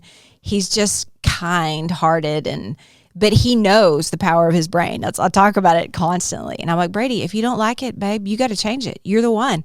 I can't fix it for you. I'm not going to hold your hand at 30. Bud, you got to create a list or what. And sometimes he'll go, Mom, just be a mom. And I'm like, I can't. Yeah, it's interesting that manipulation is something we act is super bad. Yeah. But really it's a key to success. And again, we use manipulating people, that's bad, but manipulating yourself. Yeah. That's a pretty powerful thing. I'm constantly manipulating myself. On the way over here, I have major road anxiety. And I was like, okay, Staci, the only way you can get there is to drive there. I mean, you have to drive. And so the minute cars start getting all by me, I'm like, ah, and I feel my palms sweating. And so I'm talking to myself the whole time. And I'm like, you can do hard things. And I just have a list of things I've done. You went back to school at 50. Come on, girl, you can drive. But I'm terrified of the overpass. I call them the bridgey things. And so I drive 40 on them and people honk at me or whatever. And I'm like, dude, this is the best I got. I really want to stop right now, but I'm doing good. I'm going 40. That sounds a lot like my wife. I hate those. She does the avoid highways. Oh, me she too. does a map. I go way out of my way. I'm I don't care if it takes me 3 hours to get there. That's the way I'm going. Yeah. It's interesting, I do a lot of extreme things because then I can look back at those extreme things when I'm trying to get through other things. Yes. So today on the bike, I'm you ran a marathon with no training, you can do this. You can do this. Yeah. And your brain knows that. It believes it. And whatever it believes, it can do. Truly. So tell me the bad cases of this when somebody really believes something. Is there a negative side of when somebody super believes something and then they're not able to do it? Yeah, Hitler. No. But like, I mean, take Hitler, for example. Like when you truly believe you are dominant and you're better and you have a better way, that their life is not as important as your success, then your brain believes that as well. And it truly blocks off humankind because it's on a pathway. So I think, I mean, everything in extremes can be wrong. Yeah, Hitler was incredibly smart. Yes. And people, I've loved to read about Hitler because there were things about him that people could study and learn from, like his ability to lead.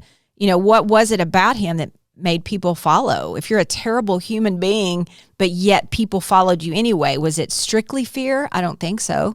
Were there other His things own man would have killed him involved? If it was just right.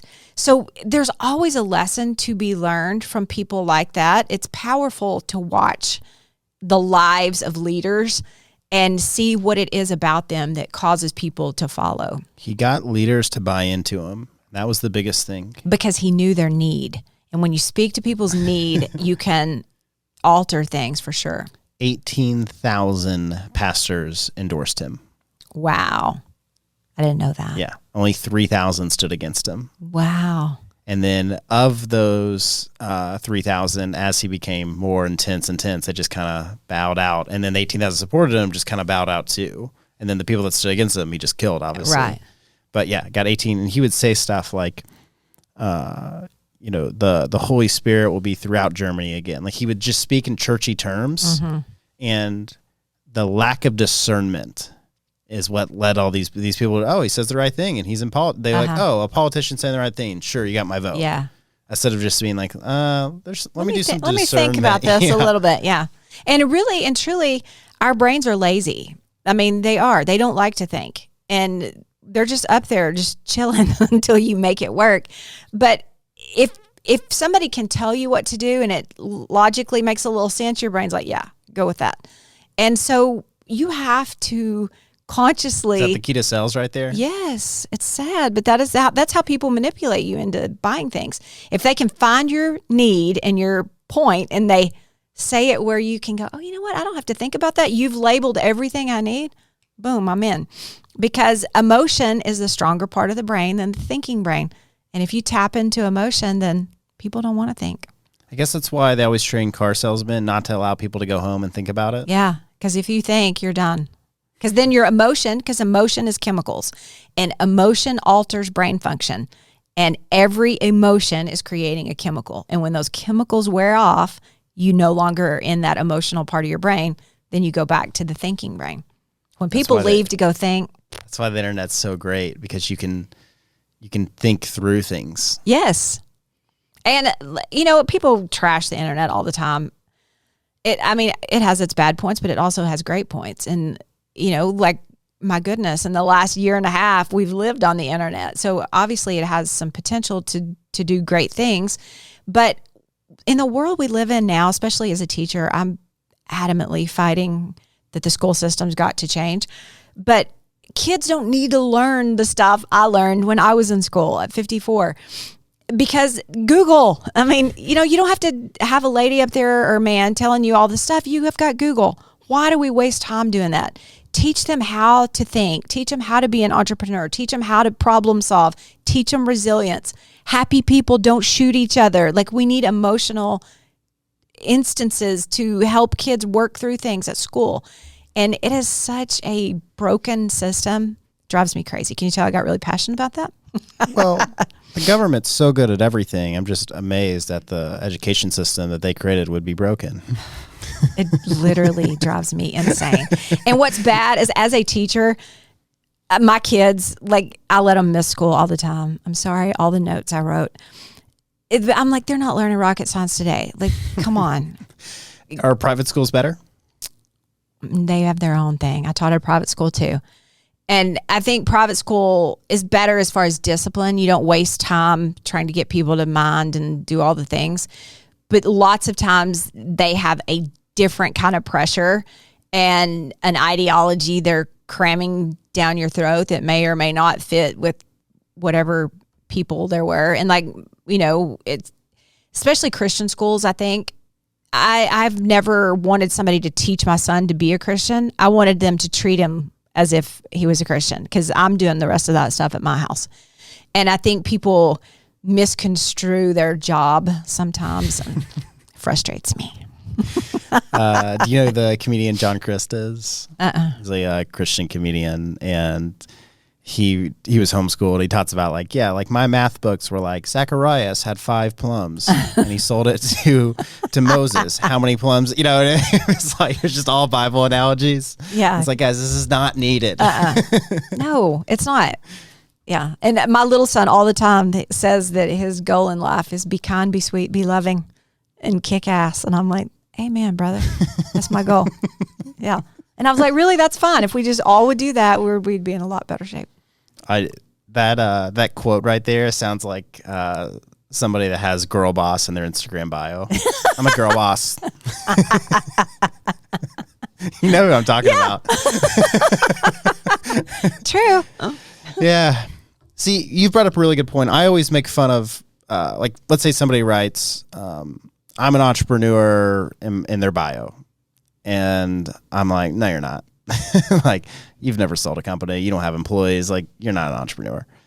And you give this other perspective. Well, by them putting it out there and them believing it, they have a much better chance of actually becoming it. Right. And their version of entrepreneur may be different than yours. Well, I just go off the dictionary. But so for me, as somebody who was a teacher for 25 years, I always say, when I moved into entrepreneurship, it was really hard for me because I spent all these years learning how to get money, and I did a good job, and you gave me a paycheck, and I knew how to get money, and I was a hard worker, but I had no idea how to make money. And that is a totally different mindset. And it's a good printer. Yeah. And I think truly for me, being an entrepreneur was just learning how to make money.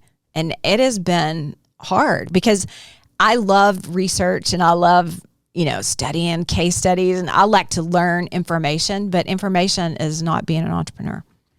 Yeah. The customers is what makes an entrepreneur successful or not. Right. Like we want to say it's a bunch of different things, but it's customers. Yeah. That's it. And do they want what you have? Yeah. Yeah. And then there's, they don't know they want it because you haven't done a good job. Everything comes back to you as a leader. Right. Positioning. And I found that even this past year is people that were in my group, in my world, didn't even know that I have one-on-one clients. And I was like, wow, Staci, that's your fault. Like, you're like waiting for them to come to you. Like, how are they going to even know that you exist in the world? But that feeling of being that sleazy used car salesman, like a lot of times I think stops people. Yeah, nobody wants to be Grant Cardone. Right.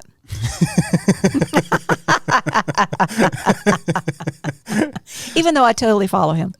Yeah, I mean, like his jet's cool and his wife's creepy and his kids look smart, but and he has got some good things he posts. But overall, nobody wants to look like if and constantly. If you recorded a sales call, you don't want to sound like him. Right. No. No, I do not.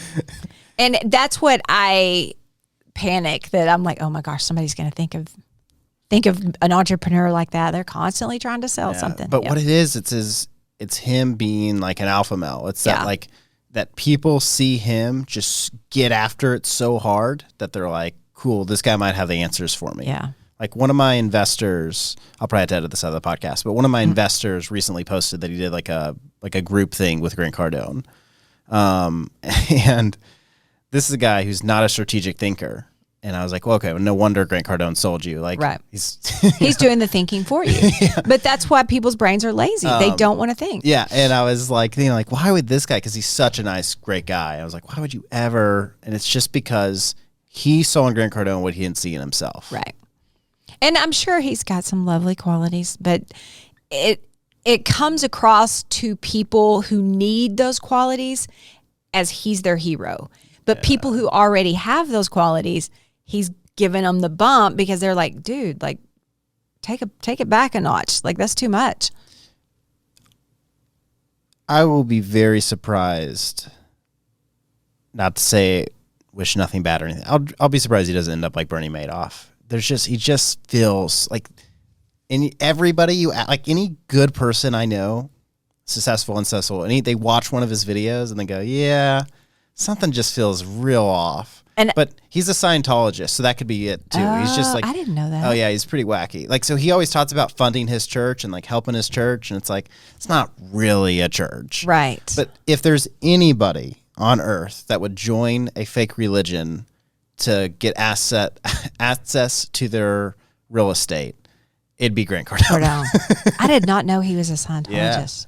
Yeah. I watched all of those. Did you watch those with Leo Remini and the busting the Scientology, the whole, all the documentaries? I just watched Going Clear, was all. Oh my gosh, you need to go back and watch them, because she did 3 seasons of people that came out or that got out, and all the interviews and the crazy. And I was like, if people watch this and they still are in that.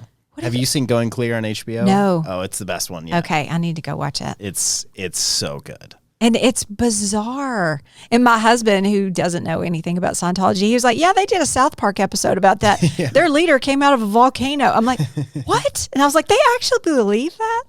Yeah, it's bizarre. I don't think they actually believe it. But I don't know, who knows? I toured a Scientology place. There was one by my house, and I gave them a fake name and fake info clearly. But I was like, let's just see inside here. And it was... Oh, man, it was weird. It was really weird. They took us to the basement. It was my friend Ryan. I had this video of Ryan. I wish I had it easy to access. I'll show you after the podcast. Ryan's got the most scared face you've ever seen in any man. He was like telling everybody he's going to do it, and then when it came to walk in the door, he was like, what am I doing? He thought they were going to take him and never let him go. And so we get to the basement, and there's this person like running on a treadmill. And they're wearing a shirt that says like cleansing or something. And they're like, oh, this is somebody in our cleansing program. So we give them this amount, like these special vitamins, and they're going to take this and run for the next certain days. And I was like, okay. We need to leave now. Yeah. And then they have like, like this is the book to start with, $150. I'm like, oh, good sales pitch. Just start with selling me a $150 book. And you have to buy it in order to stay in. Yeah, it's crazy. Yeah. So you buy, you go up. I mean, of course you watch this up, but you buy... the top tier, I think, is like $500,000, and you just keep buying. Yeah, and you keep paying. And they make you mortgage your house and get credit cards and all the crazy stuff. I was like, that is not a religion. Yeah, and the one in Nashville is really interesting. They have this cool school building with actually like a lot of history and stuff. Okay, sorry, I just thought of something. Flashback of when I'm talking about this. I took out my phone to take a photo, and the guy's like, what are you doing? I was like, oh, just taking a photo. This room's so pretty. And he's like, we don't allow photos. I mean, he just like, and my friend Brian was like, dude, did you see how he went from like the nicest tour guide ever to how he just was like, no way. Yeah. Yeah. And that was my thing. My thing was like playing dumb about it. And he was like, you can email our media people and they'll give you, I was like, I'm taking a photo of a library. It was a cool looking room. And then my plan was to put on video mode and then like cross keep other going. stuff. Yeah. It's bizarre. I watch that every time and I'm like, holy mackerel, how do people do this? But the reason they suck people in is the first couple of levels are really part of neuroscience, and they do make you feel better, and you do see success, and you're like, okay, I'm learning how to control my mind. And so they give you enough success that they think that's what got them the success with Scientology, not the fact they learned to control their mind. And when I was in grad school, that was the same time I was watching some of that, and I was like, this is exactly what we're learning. But I was like, oh my God, that's what sucks you in. You do feel some improvement. What's funny is all their branding is from like the 70s. Like everything just looks so out of date. And seriously, if your person used to be a science fiction writer who's written more science fiction books than any person ever. Warning. There's even things that he would write until he'd sweat blood, which is like almost unheard of. Like we know of Jesus doing this in the Bible, but other than that, it's unheard of. And this isn't coming from their source; it's coming from other sources. Oh my! So like, but yeah, he's written over 1,000 books, more science fiction books than any person is. And then what's funny is you read the science fiction books; they line up very similar to what's his book called? Dianetics. Yeah, to Dianetics. He's crazy. My house I know can he's get burned dead down after I publish this. I know. Sorry, Scientology. But it's, and like smart people, I'm thinking, what is wrong with you? But we learned about that too, like brainwashing. I mean, that's why it works. That's why they use it in military places, is the more your brain hears something, the more it assumes that is true. And it's, confirmation bias. If other people are confirming your belief system, then these people out here who you've been told are bad, of course you're going to believe these people that are your friends, and your brain just assumes that's true, which is also why it's important to talk to your brain, like whatever you're confirming on a daily basis. And so you're talking to your brain by talking out loud, writing things down, rereading them, listening, that kind of stuff. And I have like a dry erase marker in my bathroom, and I'll have like affirmations of the week, or like I'll read some cool thing. Anytime I see that, I'm like, oh, I don't need that. Like, I'm a boss. I know it. But I read it. Like, I mean, the bathroom, really, people underutilize their bathroom because you go there like a lot of times a day. Put something that's going to activate your brain while you're in there, because that's wasted time. No. So the Scientology building, to go back to Scientology in Nashville. So it's this cool building, and the next to it's like these like little office buildings that are completely blacked out. They're all glass. We can't see inside them. And so I was like, hey, what are these buildings next door? I'm like, oh, it's a school. And I'm like, no, not across the street, but next door. Everything good? Yeah. And they're like, oh yeah, it's just like, I don't know, just some event. Like, they just like completely ignored it. So I'm guessing people live there. I actually have a funny story. Before I met my wife, let me state this. I was on Bumble, which is actually where I met my wife. And I came across this girl who's a photographer, and her photos were really cool and creative. And she had like a link to her Instagram with her. I was like, oh, this person's cool. So swipe, it's a match, whatever. We're talking. And I'm like, oh, what'd you do this weekend? She's like, oh, I just volunteered at my church all weekend. You already know where she's going. And I was like, oh, that's awesome. And I was like, let me know your next like volunteer event. I'd love to come. Like, I always help out with local churches, which is a true statement. That wasn't me trying to act cool, but it's like, I went to a church, then do a lot of stuff in the community. And I would just go, anytime a church was doing a community outreach event, I would just show up. Like, this is great. I love being a part of my community. And she's like, hey, sounds good. I definitely will. And so we're talking. And then I was like, oh, by the way, I forgot to, and I always ask you, but I forgot. This is like several days later. I was like, what church do you go to? She's like, oh, I'm at Church of Scientology. And so I was like, oh, that's really cool. And so then I was like, okay, I got to wing this out. How am I getting out of this? Yeah. So I just went from like not texting her, and then like once a week, and then just kind of like fizzle down. But at the same time, maybe we should get a Scientologist on the podcast. They're just so irrational.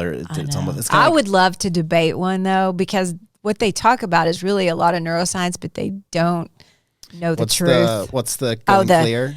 What are those called? God, I just went blank. Those little cans that you hold on to. So that's I saw in Grant Cardone's story one time. It was like his daughters had just finished like a going clear session or whatever. Oh my gosh, I did not know that. Yeah. Did you think that answers a lot about him? Yes, so much. Is Elena Scientology too? I would have to think so. Yeah, I guess so. Oh, because I follow his Instagram just because I'm watching the train wreck. And it's like you can't look away. So this is the joke I make. In the way that good women follow Kim Kardashian because they can't look away, it's how I follow Grant Cardone. Like, I can't stand him, but also like I just kind of love how insane he is, and I just like sometimes I just need a good laugh at like I love when he there's this meme I'll show you after. It's like hopefully he's spending my investment money wisely, and then it's like Grant Cardone smoking a cigar, and then it's like right, and then the next scene is him lighting $100 bills on fire. And I always look at people like that. Like, okay, what is their, I'm the positive police, but I think, what is there good about him that I could learn? Well, clearly he understands real estate. He's lost and gained. Like, he's got some resilience about him. He's got a family. Super fit. Yeah. And so I'm like, okay, that, I think if people will approach things like that, like what can I learn instead of I hate this and I love this, those polar extremes really just shut your brain down. And so you don't listen to any of the other things. Just like we were talking about, like Hitler. Yes, he's a terrible human being as far as human nature, but he's very ambitious. Have things that, like leaders today, like that are kind people. Why don't the kind people go study that and go, oh, that's what we need? Yeah. Instead of all the creepers. I think the creepers study him.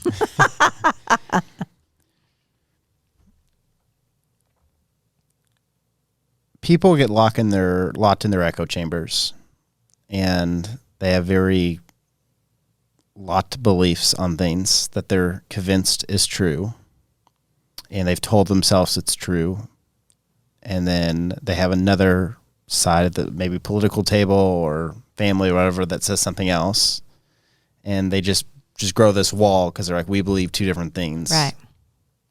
From a neuroscience perspective, how do you go about changing people's minds?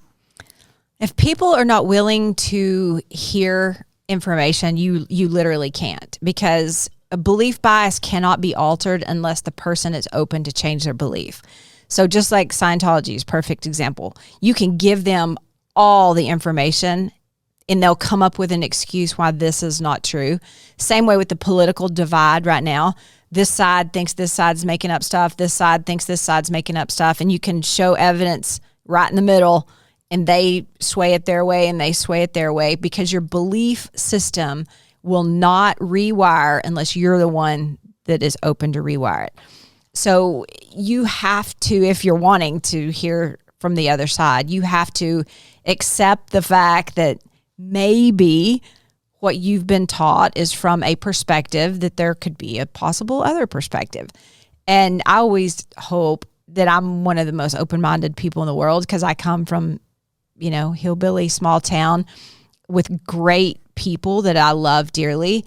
And then I travel all over the world, and I have learned, wow, my perspective is based, not that it's right or wrong, it's based on my life.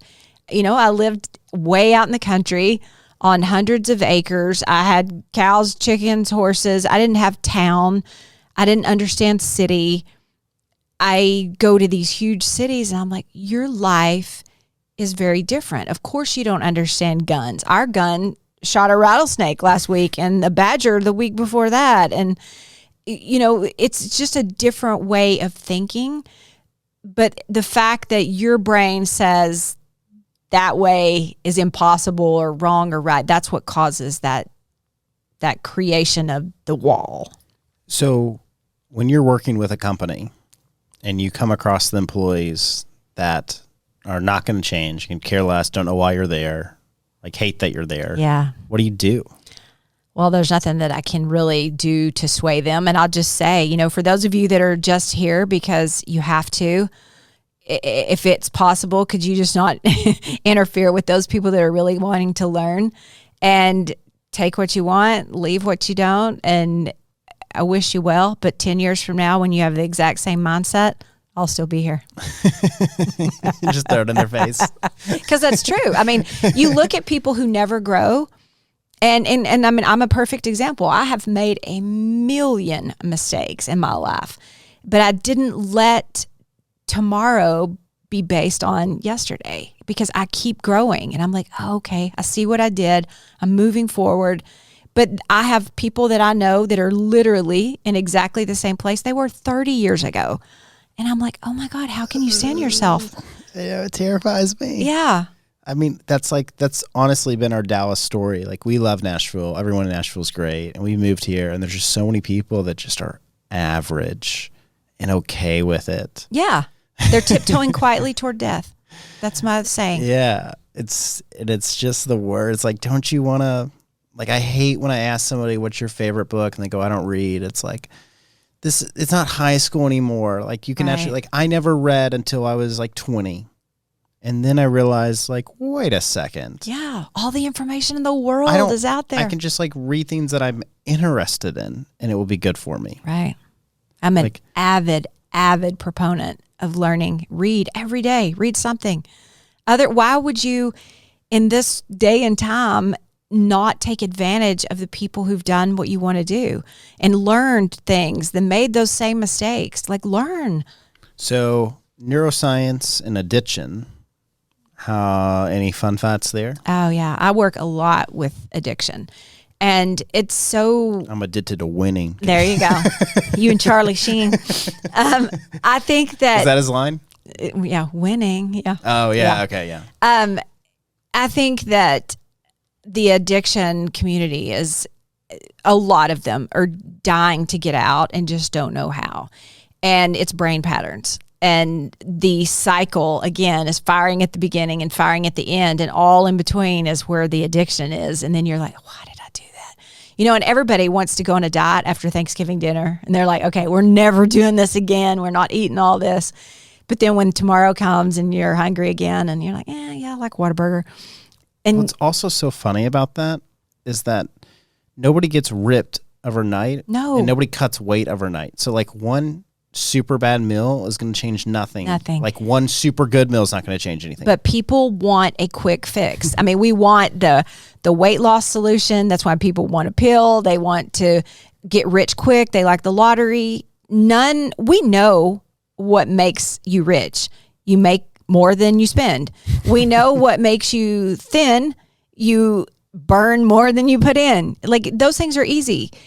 But we mistake easy with simple. They're not simple. They're hard. And the same way with addiction. My dad was an alcoholic for 65 years. And when he found out I was pregnant with my little son, he said, I'll never have another grandkid know I'm a drunk. And he locked himself in a hotel room and he said, I'm going to come out dead or I'm going to come out sober. And that was 14 years ago. Came out dead now. Yeah. He's good. And I'm like, people can do anything they want to do. They have to want to do it. And that's why rehab success rates are only 13.8%. It's bizarre. If any other scientific measure only had a 13% rate, we would say that's a fail. Have you seen what the VA's success rate is? No. 4%. VA's awful. That makes me crazy because my stepdad is a veteran and their facilities even, you're like, what in the world? I feel like I've gone into another country. It's awful. But the reason rehab doesn't work is because most of the people who go there went for somebody else or because it's part of their probation or whatever. And that, again, until you decide you want to change your belief system, it's no good. So let's walk into that. Okay. I'm addicted to alcohol. I don't drink. So this is, for anybody listening to this, this is me speaking from a perspective. I'm addicted to alcohol. I don't want to be addicted anymore. I don't want my kids to see me drunk. I know this is not the father they deserve. And I want free, but my body craves it. My mind craves it. And every time I crave it, I can walk away. I can run away. I can divert my mind. I can do other things, but there's still this locked-in craving. Yeah. Is there ever a time where the craving is finally gone, or should I stop looking forward to that craving and just fight that this is the war that I fight every day? Just take me through. What would you teach somebody to do, like their practical exercises to get them from left to right side? Right. Well, first of all, those are the people I don't work with because I do after you get recovered. Because they truly need medical, because you can die of going off of any kind of addictive substance like that. If it's gambling or something like that, it's a different story. But those... Okay, I play a lot of poker, so we can go there. There you go. I think that, and a lot of people that come to me too, I'm like, you need therapy. I'm the after person because you've got to get through the difficult phase before you can rewire your brain. And because when you're in it, you can't rewire. You're in it. Yeah. And so it's like trying to tell somebody to swim when they're drowning. Like you got to learn to swim after you didn't drown or before you started drowning. But in the middle, that's not the time to learn to swim. So I'm like the brain swimmer. Like you got to get through here first. So, that's part of the reason, just like school. People don't know a better system, so they keep doing rehab. We don't really have a better system, so we keep going to school. It's just the people who want out that have a big enough why that the why will fight them through the crappy moments, those are the ones that make it. And I've got people in my world that, have been clean for a year and people that have been clean for 30 years. And they will all tell you the similarity they have is they decided this was enough. And for whatever reason, their why was strong enough to fight them through that swim phase to get out on the other end. And is a self-talk super important in that phase? Super. And super, so what should the self-talk be? I'm not an addict anymore. I don't drink anymore. Like what should you be saying to yourself? I think that, first of all, connection is the number one thing. And that's the longest research study ever done at Harvard. And it's over 80 years long now and has 10,000 pieces of evidence. They found that connection is the most important thing to creating a successful life, more than health, more than smoking, more than exercise, all those things. Because when you feel connected to someone and you're not alone, you fight stronger and better. So that's why certain, communities or people that are doing it together, that's why all the sober living things right now are so powerful, because people have a partner in crime. So for sure, be connected. Then what you're saying to yourself is what you're claiming. And I am going to go against the grain right here, but I still stand by my words. I think when people say I'm an alcoholic after they've been clean for a while, I think that is the worst thing you can ever do. And my dad never says that I'm an alcoholic. He says I used to be an alcoholic, because you're claiming that's still. I've always thought that was weird I too. hate that. Well, I mean, that's neuroscience firmly tells you that what you are claiming as your identity is what you're understanding as to who you are. And there's a difference between saying I'm trying to quit smoking or I am healthy and I'm moving every day toward being more healthy. Like, that's a very different statement, and your brain's like, oh, that one's powerful. And the other one, I'm trying. You're just wimpy. So when you say you're an alcoholic, you're just claiming your identity. I tell my people all the time, don't say that. If you want to tell somebody else that, I can't stop you, but don't tell me that, because you're fighting a losing battle. So I think claiming health, claiming sobriety, I'm working every day toward my goals, whatever it is, that is so important. What you are telling your brain is powerful, but your brain has to believe you, which is why I say affirmations are bullshit. I tell people that all the time, because you can't claim something your brain doesn't believe. So you have to word it so that you can believe it, and then go look for facts, because facts will alter belief systems if you're open to accepting them. So if you're trying to get healthy and you're like, yeah, yesterday I ate, clean, I drank smoothies, I didn't drink, whatever, boom, there's one fact. So your brain can hold on to that and can claim this new identity. Okay, so Dr. Amen, who's like the brain scan guy. Controversial. What's controversial about him again? A lot of people don't claim his scans, and he's a little arrogant sometimes about it, so he rubs people the wrong way. He's definitely brilliant, and I read all of his research. He has a battle with psychiatry and psychology, which I kind of agree with, that they treat an organ they never look at.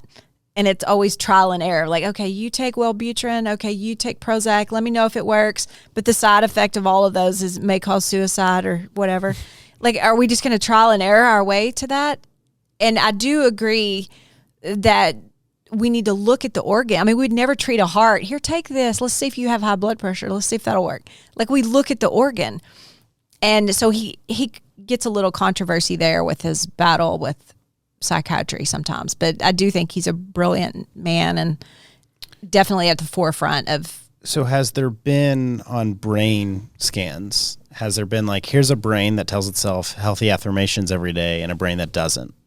I know he has a brain scan that I've used several times of hateful and grateful, and a brain that's constantly thinking negative thoughts and constantly focusing on, everything negative versus one that's grateful. And there is a massive difference. And what they found, that people that are constantly negative, your brain is releasing cortisol and other things as well. But the constant complaining and negativity is actually eating holes in the human brain. Crazy. See, I feel like this is a huge shift for me because this is what I'm dealing with. I purposely tell myself terrible things every day because it's what motivates me. And so it's motivated me my whole life. And that's from childhood and my dad and all these things we can unpack. But it's like, to me, that's what I need. And so I'll tell something like, yeah, well, a problem I have is, and they'll go, you should start saying something I'm working at getting better at. And I'm like, no, it's a problem and I want to fix it. Like, I don't want the positive message of that. And something that really got me to change my mindset on that was the guy said, well, you don't need that, but your employees need you to have a more positive outlook in how you tell them. And That's true. Oh, I got to be a good leader? No. Well, and lack of appreciation is one of the top reasons that people are leaving work. And the Great Resignation is a perfect example. People think it's about money, but it's about feelings. And I have a certification from UC Berkeley on gratitude in the workplace that shows so much evidence about how we feel about how our boss feels about us. And just a little bit of encouragement, man, it goes a long way.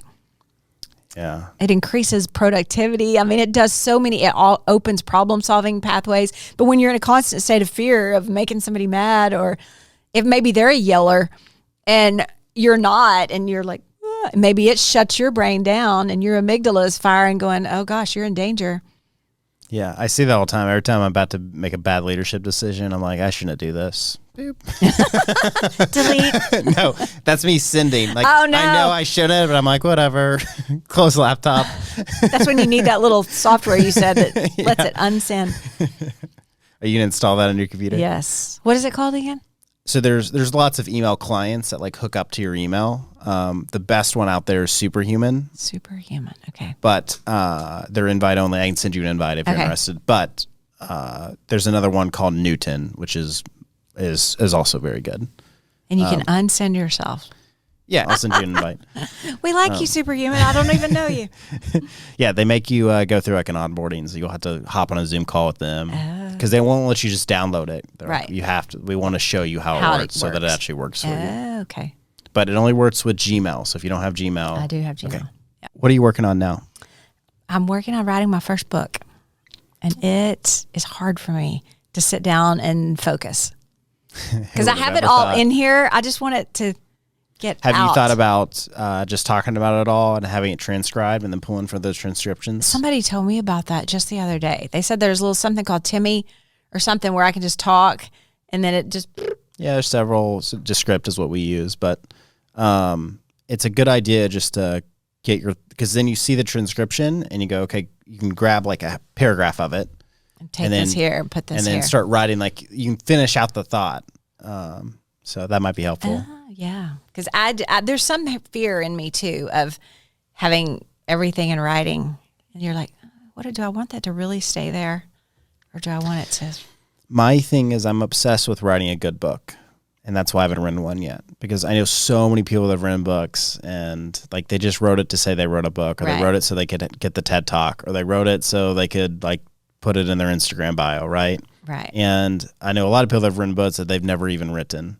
And it's just so that every time they're in their car and they meet somebody, they go, oh, here's my book. Like they love doing that whole, here's my book thing. And I just don't want to be that guy. Like I want to write a book that's actually game changing, that hasn't existed. And I don't have that topic yet. I've done on some micro things, but then like, no, that's not like, I want it to be meaningful. The game changer. Yeah.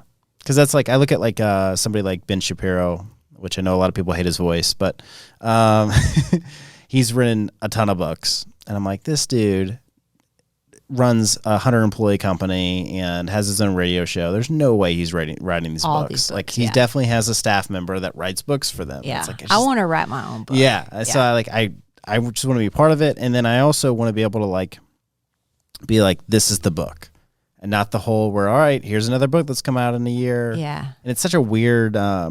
Like nobody actually reads your book; they just buy it. Like that's the thing is like what percent like people that like if 1 million books are sold, it might have only been read 100,000 times. Yeah. How crazy is that? And I have a ton on my shelf that I haven't read. But I don't know why I buy them too, because I'm like, oh gosh, I have to have this book.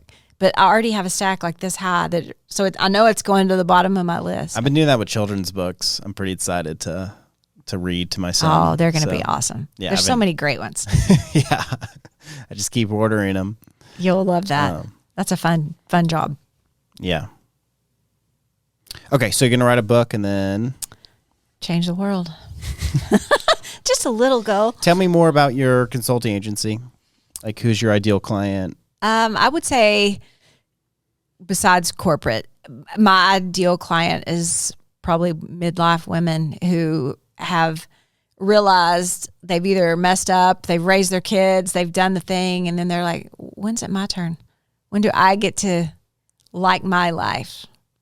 And I feel like that's the great awakening that I never knew existed, is I could have made myself happy all that time. I did not understand how my brain worked, and I thought everybody was supposed to be making me happy. But when the world needs counseling, might be you. Just saying. Yeah. How do you tell somebody this? Can you? Yeah, I do. Yeah, I can't. and I think too, that's what's different about neuroscience versus like traditional therapy. Is, therapy is when you're in the trauma and you have to, really be a listener. But what I do, and I tell them, like, I'm about action, because action steps are what are really and truly going to change your brain. And when you're ready to work, I'm your girl. If you're not, go back to therapy, because they'll sit and listen to you for 20 years. And really there are people, I've been to therapy, you get better and you move on, but there are people that just go forever and ever and ever because they either don't want to work or they don't know an alternative. There was this girl that my wife used to work with, and she's just like really ridiculous. And on her Instagram, she like broke up with her boyfriend. She was talking about how terrible it was and how bad and just the worst. And like, then a day later, she's like on a date with somebody else, right? And my friend Nate was here, and he was like, let me tell you what she's not about to do: take personal responsibility. And he's like, that's true. Like, you have to. That's what I was saying earlier. When you're looking for blame out there, you are never going to change your behavior. You will be destined to repeat it. Yeah. You should speak to young women at sororities. That should do the tour you do. I think I really, when I was taught high school, those were my girls that I really feel like I've made the most powerful impact with, because, they're in their 20s now and getting married, and they'll write me like, Miss Danford, I see now so clearly what you were saying. And I think women look for confidence in the eyes of men or in other women instead of looking for it within themselves. And yeah. Is that a lot about how they're raised? Yes. But confidence is a skill. You can get it. And I can tell you, I get haters every day, all the time. And it doesn't, of course, it hurts your feelings for a second, but then you're like, psh, bring it on. I'm awesome. Yeah. Because I do wonder, when I see people with like daddy issues, I'm like, okay, you were raised this way, right? Like, that's all just a thing of how you were raised. And truly, my dad is a wonderful person. He's a dear friend of mine now. And I always tell him, I'm like, Daddy, I wish I would have known you were going to turn out so good. I would have lightened up on you all along the way.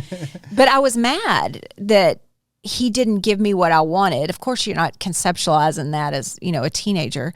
So, of course, I looked for it everywhere else. And, you see things on TV, and especially social media now, girls do. And you're like, I don't have that. And you don't have that. So nobody tells you where to get it within yourself. So you just look for it everywhere else. Yeah, I remembered I was in Finland, where everybody there is the most attractive human. The men, the women, everyone. And I spoke at a university, and I don't know how we got into it. She was like, oh, American women, they're so pretty. And I was like, what? Wow. Have you looked in a mirror? Yeah. And so I guess we all want what we don't have. Yeah. But we just can't see things from, maybe that's the power of community, is that your friends can kind of speak truth to you. But like, girls at 8 years old now are the highest ranking area of starting to self-loathe and have body issues at 8 years old. I was like, I don't even know if I knew how to ride a bike at 8 years old? How do you start hating yourself? But this is also the first. Or this like fake love for themselves. Yes. That's the one I see a lot. And if it was real, it'd be fabulous. But if you're just saying it to say it, trying to prove it to other people, again, your brain knows you really don't believe that. But this is the first generation of global children that we've ever had. And it's hard for them because they're being raised by parents who have not been global. But like the Gen Zers have had internet and communication their whole entire life. When I was a kid, if I was being bullied or had issues, they had skin on. They were either at my school, at my church, on my basketball team, whatever. So if I felt peer pressure, I actually knew the person. Well, now it's global. So like when my 13-year-old is telling me something, my instinct is like, oh, that's no big deal. You'll get over that. Well, I also realized, oh yeah, you're not. Like you're going to have this forever, like in your world. And the problem is their little 13-year-old brain is not developed enough to understand the complexity of 10 years down the road. So do you think the key is keeping them off social media until their brain is semi-near there? I would wish that would be true, but that's not going to happen. But I think... Because that's what we're aiming for. Yeah. But we've never had kids before, so right. We're speaking from a perspective of what we hope for. If that would be possible, it would be fabulous. But I think like, even this past year, my son and them, they couldn't have paper, pencils, notebook. I mean, all they had was their Chromebook, and that's how they had to do school. And I mean, so they're just on the computer very differently than I was.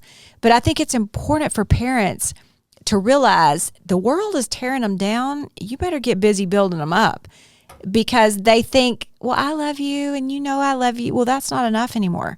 It's really not, because if they even watch TV or see a commercial and they see what these people look like, and then I don't look like that, you don't have to consciously think. Yeah, because like for like example, I see that and I know it's not real, right? Like I've lived life, so I know that like that's not real. But they do not have that perspective. And that's when parents disvalue what your kid says. They're like, oh, that's nothing. What you're really telling them is these words mean nothing to me. And when we devalue their pain, we're also devaluing them. And we've got to stop and realize, as a 12-year-old human, this is the worst pain they've ever felt.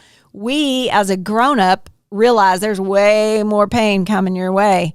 And so we understand lots more difficult pain. So for us, that is nothing. But you also don't want a soft kid. That's what I'm worried about. But I tell Brady, Brady, messes up all the time. And I ask him every single time he makes a mistake, we go through 3 options. Let's pick 3 things we can do about it. And 1, you can cry. 2, I'll help you. 3, we can figure out, what caused this, and let's go forward. But I make him come up with 3 solutions. That boy's a problem solver. Yeah. And he realizes mistakes happen, but we don't ever call them failures. We call them stepping stones. And I'm like, buddy, see, this is just screw it up. Because I want my kid to know they failed, because I wanted to motivate them to do better, because that's what motivates me. But that's you. I know. And failure is very different than a mistake. A mistake is fixable. Failure is permanent. And I don't like that word either. I don't say failure. I'm like, I've made a bunch of screw ups. I mean, my goodness, I've made a million. But I used them like the donkey in the well. Throw the rock down, I'm stepping on top of it. Eventually, I'm going to get back out. Well, what's this? Let's break down this analogy, actually. There's an old parable somewhere I read about a donkey who fell in the well, and the people didn't realize he was in there, and so they were throwing sand and stones in, and instead of panicking, thinking life was over, every time they'd put a step in or a pile in, he'd step on top, and eventually he climbed his way out. And it's definitely not a parable from the Bible, but I get it. That's the way I look at my mistakes. I've made them. I don't ever say that I didn't. I claim them all, because I've learned. Yeah, you take ownership. Yeah, I've learned from every one of them. If I keep repeating them, that's on me. Yeah. Is there some truth to like good parents or parents that want to be good parents? Yeah. I remember this girl growing up who would take photos of her and her friends and put it on Facebook from age like 11 on, just all the time. Just 100, 200, 300 photos every single weekend. Oh, wow. Of herself and her friends. And I didn't really know her. I just kind of knew of her. I guess I was Facebook friends with her. And so fast forward 10 years now, maybe longer, 15 years, I don't know, a long time. And I was like, oh, I wonder what this person's like on Instagram. Like, oh, I wonder what this. And I look her up, and it's just like her half naked on Instagram, still posting 100 photos of herself a day, every day, still, pretty and everything else. And I just thought, like, I think your parents just didn't want to parent you. I think they just thought, like, oh, you're hanging out with your friends, taking photos. There's nothing wrong. Like, they just didn't like this is just a sign of bad parenting. Because I'm thinking, like, maybe you're just confident you love your body, which you probably do. Maybe you don't. But it's like, this is not a good thing to be this self-obsessed. Well, probably it's a little bit of insecurity because I put it out there, I get a like, oh, if you like me, I can like me. Yeah. And that's a lot of it there. And I mean, I don't know her parents at all, but I think a lot of times people think if nothing's wrong, everything's good. And that's really not true either. And there again, you've got to slide from automatic to intentional. You've got to be intentional about your parenting, about your choices, about your things. And like, I'm a terrible eater and I forget to eat. And then all of a sudden I'm starving and I'll just eat whatever is there. It can be Cheetos or a salad. I don't care, like whatever. But I have you eaten today? No. That's why when I got here, I started eating all my peanuts. I realized that raising a teenager is very much the same. So you look for, the anxiety, depression, or they have bad friends, grades good. Okay, everything's good and he's good. But that's not always the case. So at dinner at night, we go around the table and we do our gratefuls because that was part of my research study. And I have found out more about Brady during gratefuls than I've ever will get. So what's gratefuls? Out of him. Okay, so we just go around the table and you have to say one thing you're grateful for, but it happened that day. So it can't be you're grateful for your family, every single day. But he'll say things like, I'm the perfect mix of nerd and athlete. And I'm like, oh, tell me more. And he said, because the nerds like me because I'm smart, but the athletes like me because I'm pretty good and I can come up with a strategy. So they pick me first when we play dodgeball or whatever. And I'm like, wow, like I get an insight into his world where he thinks he fits in the thing. And when he got asked to play the bass guitar in the jazz band, and like he became obsessed with bass guitar. And he was telling me, about octaves and stuff. I don't know anything about it. I'm as musical as a rock. But I was like, oh, he's grateful that he can hear music and Mom, this is 3/4 time. Or I'm like, okay, it sounds like a beat to me. But I see the insides of his brain. Same way with my husband. Some of the stuff he says he's grateful for, I'm like, are you kidding me? Like, that's weird, but okay. And, he's grateful for an awesome spreadsheet that calculated I'm like, okay. But that's part of his world. And so we learn about our family during that time that literally takes no time at all to do, but it's intentional. Now, what if you go the other way around? Like, what's one mistake you made today? Yeah, we call them that. What's a crummy? And so we do crummies too. Like, what's something crummy that happened? And then we help each other, like, come up with solutions for it. And we're like, oh, I should have thought of that. Because a lot of times an outside perspective thinks differently. Like, my husband's always thinking about details. And so I'll, tell him something that happened or whatever. And he'll go, oh, what if you did this or that? And so we love our crummies. We call them crummies or mistakes. We never call them failures. And we come up with solutions. And Brady will even say, oh, okay, Mom, can we do the crummy first? Because he wants to get, feedback about it. Well, there you go. We'll find out in 20 years. I always tell him, I said, I hope I'm alive when you win the Nobel Prize. Yeah. I don't know. Intentionality, how far it goes, even if you don't make the right steps, it's just that you tried, and that always does something. And trying is just the key. That's intentional. That's effort. Yeah. I mean, it's the at-bats. I know my sister be like, oh, and like when I got into golf, she's like, oh, another 6 months, you'll decide you're into something else. And it was just like, so like, because I guess I like different things. And I just remember thinking like, I don't think there's anything wrong with liking different things. Like, I combated that myself. Right. And now as an adult, I think, oh man, I've been doing the same things too long. I got to start doing new things. But that's your brain. You got to realize her brain's not your brain. Yeah. And brains are just like thumbprints. There's no two alike. And anytime you catch yourself saying, I would never do that, that's a signal that your brain is firing on your set of wiring and they have a completely different set. Their patterns are creating that bump. Yeah. See, I really struggle with this idea of like caring and not caring, because I just feel like I hear people say and do stupid things, and I'm like, am I supposed to say something? Because if I don't say something, I don't want to like enable a Hitler. Yeah. But also, I don't want to just call out and be negative towards everybody, right? There's that kind of fine balance. Yeah. Do you struggle with that as Miss Positivity? No, not really. I mean, of course, I have crummy people and try to get in my space, but I'm very conscious about the energy I put out, but I'm also very conscious about the energy I allow in. And if you're messing with my juju for too long, I'm out. Because I'm like, I worked hard to get here. I'm that donkey. I'm finally to the top. You're not putting me back in that hole. I'm that donkey. I'm not going back in the hole. That's what I named this episode. Yeah, I'm that donkey. It's good. This has been good for me. I mean, this isn't really for me, but it still is. It's been good. I need to keep challenging myself in this avenue, because I really do struggle with. My dad calls himself a realist, which is how negative people label themselves. Yeah, and it's the worst. Like, it makes it like where he's not fun to be around. Right. And then I see a little bit of that in myself, which is obviously not good. But at the same time, I don't want to I don't know. The constant encourager makes me want to jump off a bridge. But see, that's me. I have a friend who, I have a friend's friend that every time I'm at my friend's office, he's around, and he's like, man, I just have I know Rabbit's going to crush it. I just know it's going to crush it, man. I'm like, yeah, I do too. That's why I started it. Like, stop telling me it's going to crush it. I'm aware. I created the company, and I'm very good at building businesses. But I would tell yourself to ask the why. Why does that bother you? Yeah.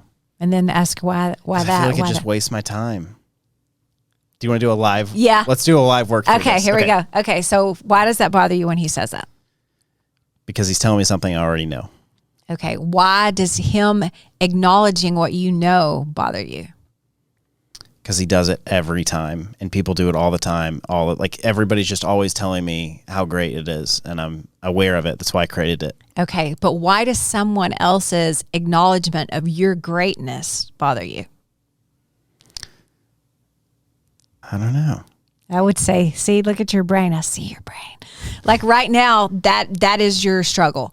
Someone else's acknowledgement of your greatness is your problem.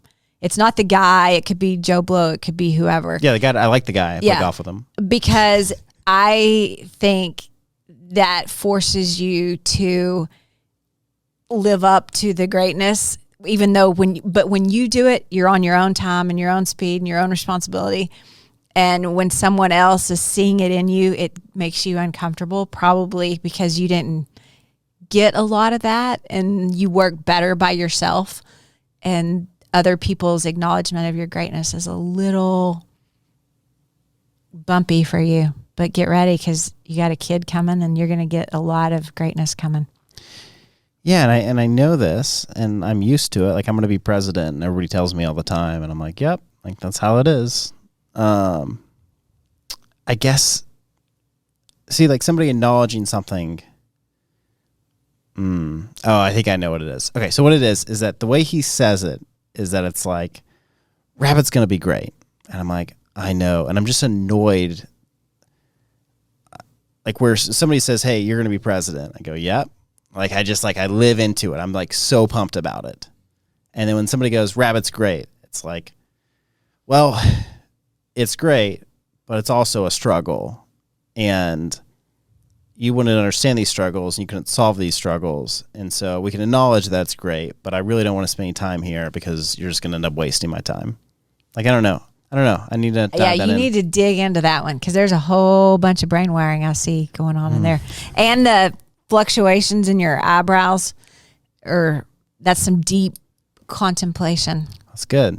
Yeah. It means I know how to think. Yeah. Right? But it also means you're searching for the cognitive answer to that. Yeah. Yeah.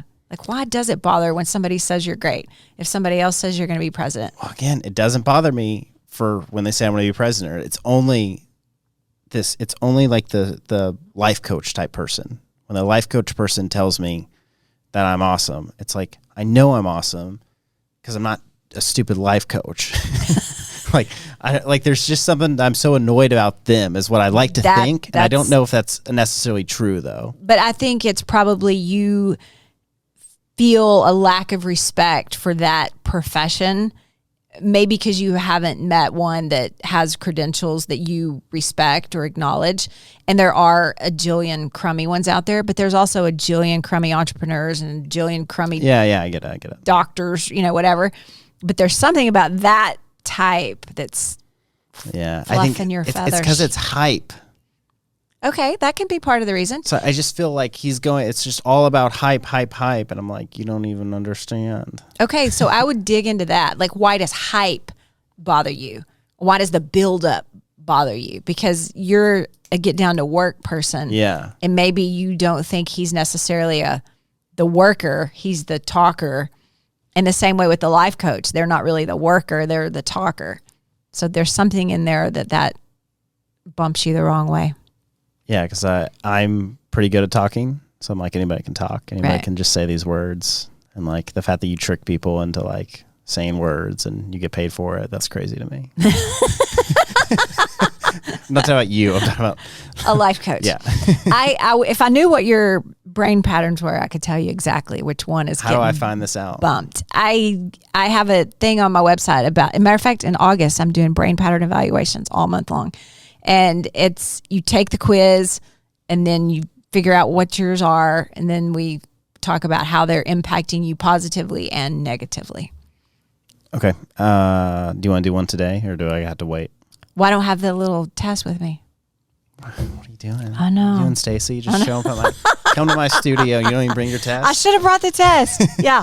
So you can figure it out because it's really important for people to, I mean, even couples. That's truly the reason couples fight. fight. It'd be really great for my wife and I. And then Brady thought I was a liar for 12 years until I gave him the quiz. I was like, oh my gosh, son. I mean, how terrible if I would have never known my son thinks I'm a liar. Would he have grown out of that? No. What? Oh, I just thought this was like a 12-year-old thing. No, that's his filter, integrity. And if you know the correct answer and you don't say it, then you purposely chose to lie. And I'm like, oh my gosh, I'll always round up. That's just, I always go for the big picture. It's close to noon or it's close to 3 or. I made 100 grand, which is close to $1 billion. Yeah, there you go. True. And I love big pictures, and he and my husband both. They're very detailed. All right. How do people connect with you? At thegratefulbrain.com. There's all kind of free stuff on my website to help people realize your brain is controlling your behavior. And how do people give you money? Call me. And we can either do a brain pattern evaluation or we can do the 10 steps of a mental makeover. And we go through all the way back to the very beginning of figuring out. How long does that take? 10 weeks. Whoa. One-on-one coaching? Yes. Because they didn't get there overnight and they're not going away overnight. And if people want a quick fix, I'm not your girl. Like, you've got to do the work to get them to change.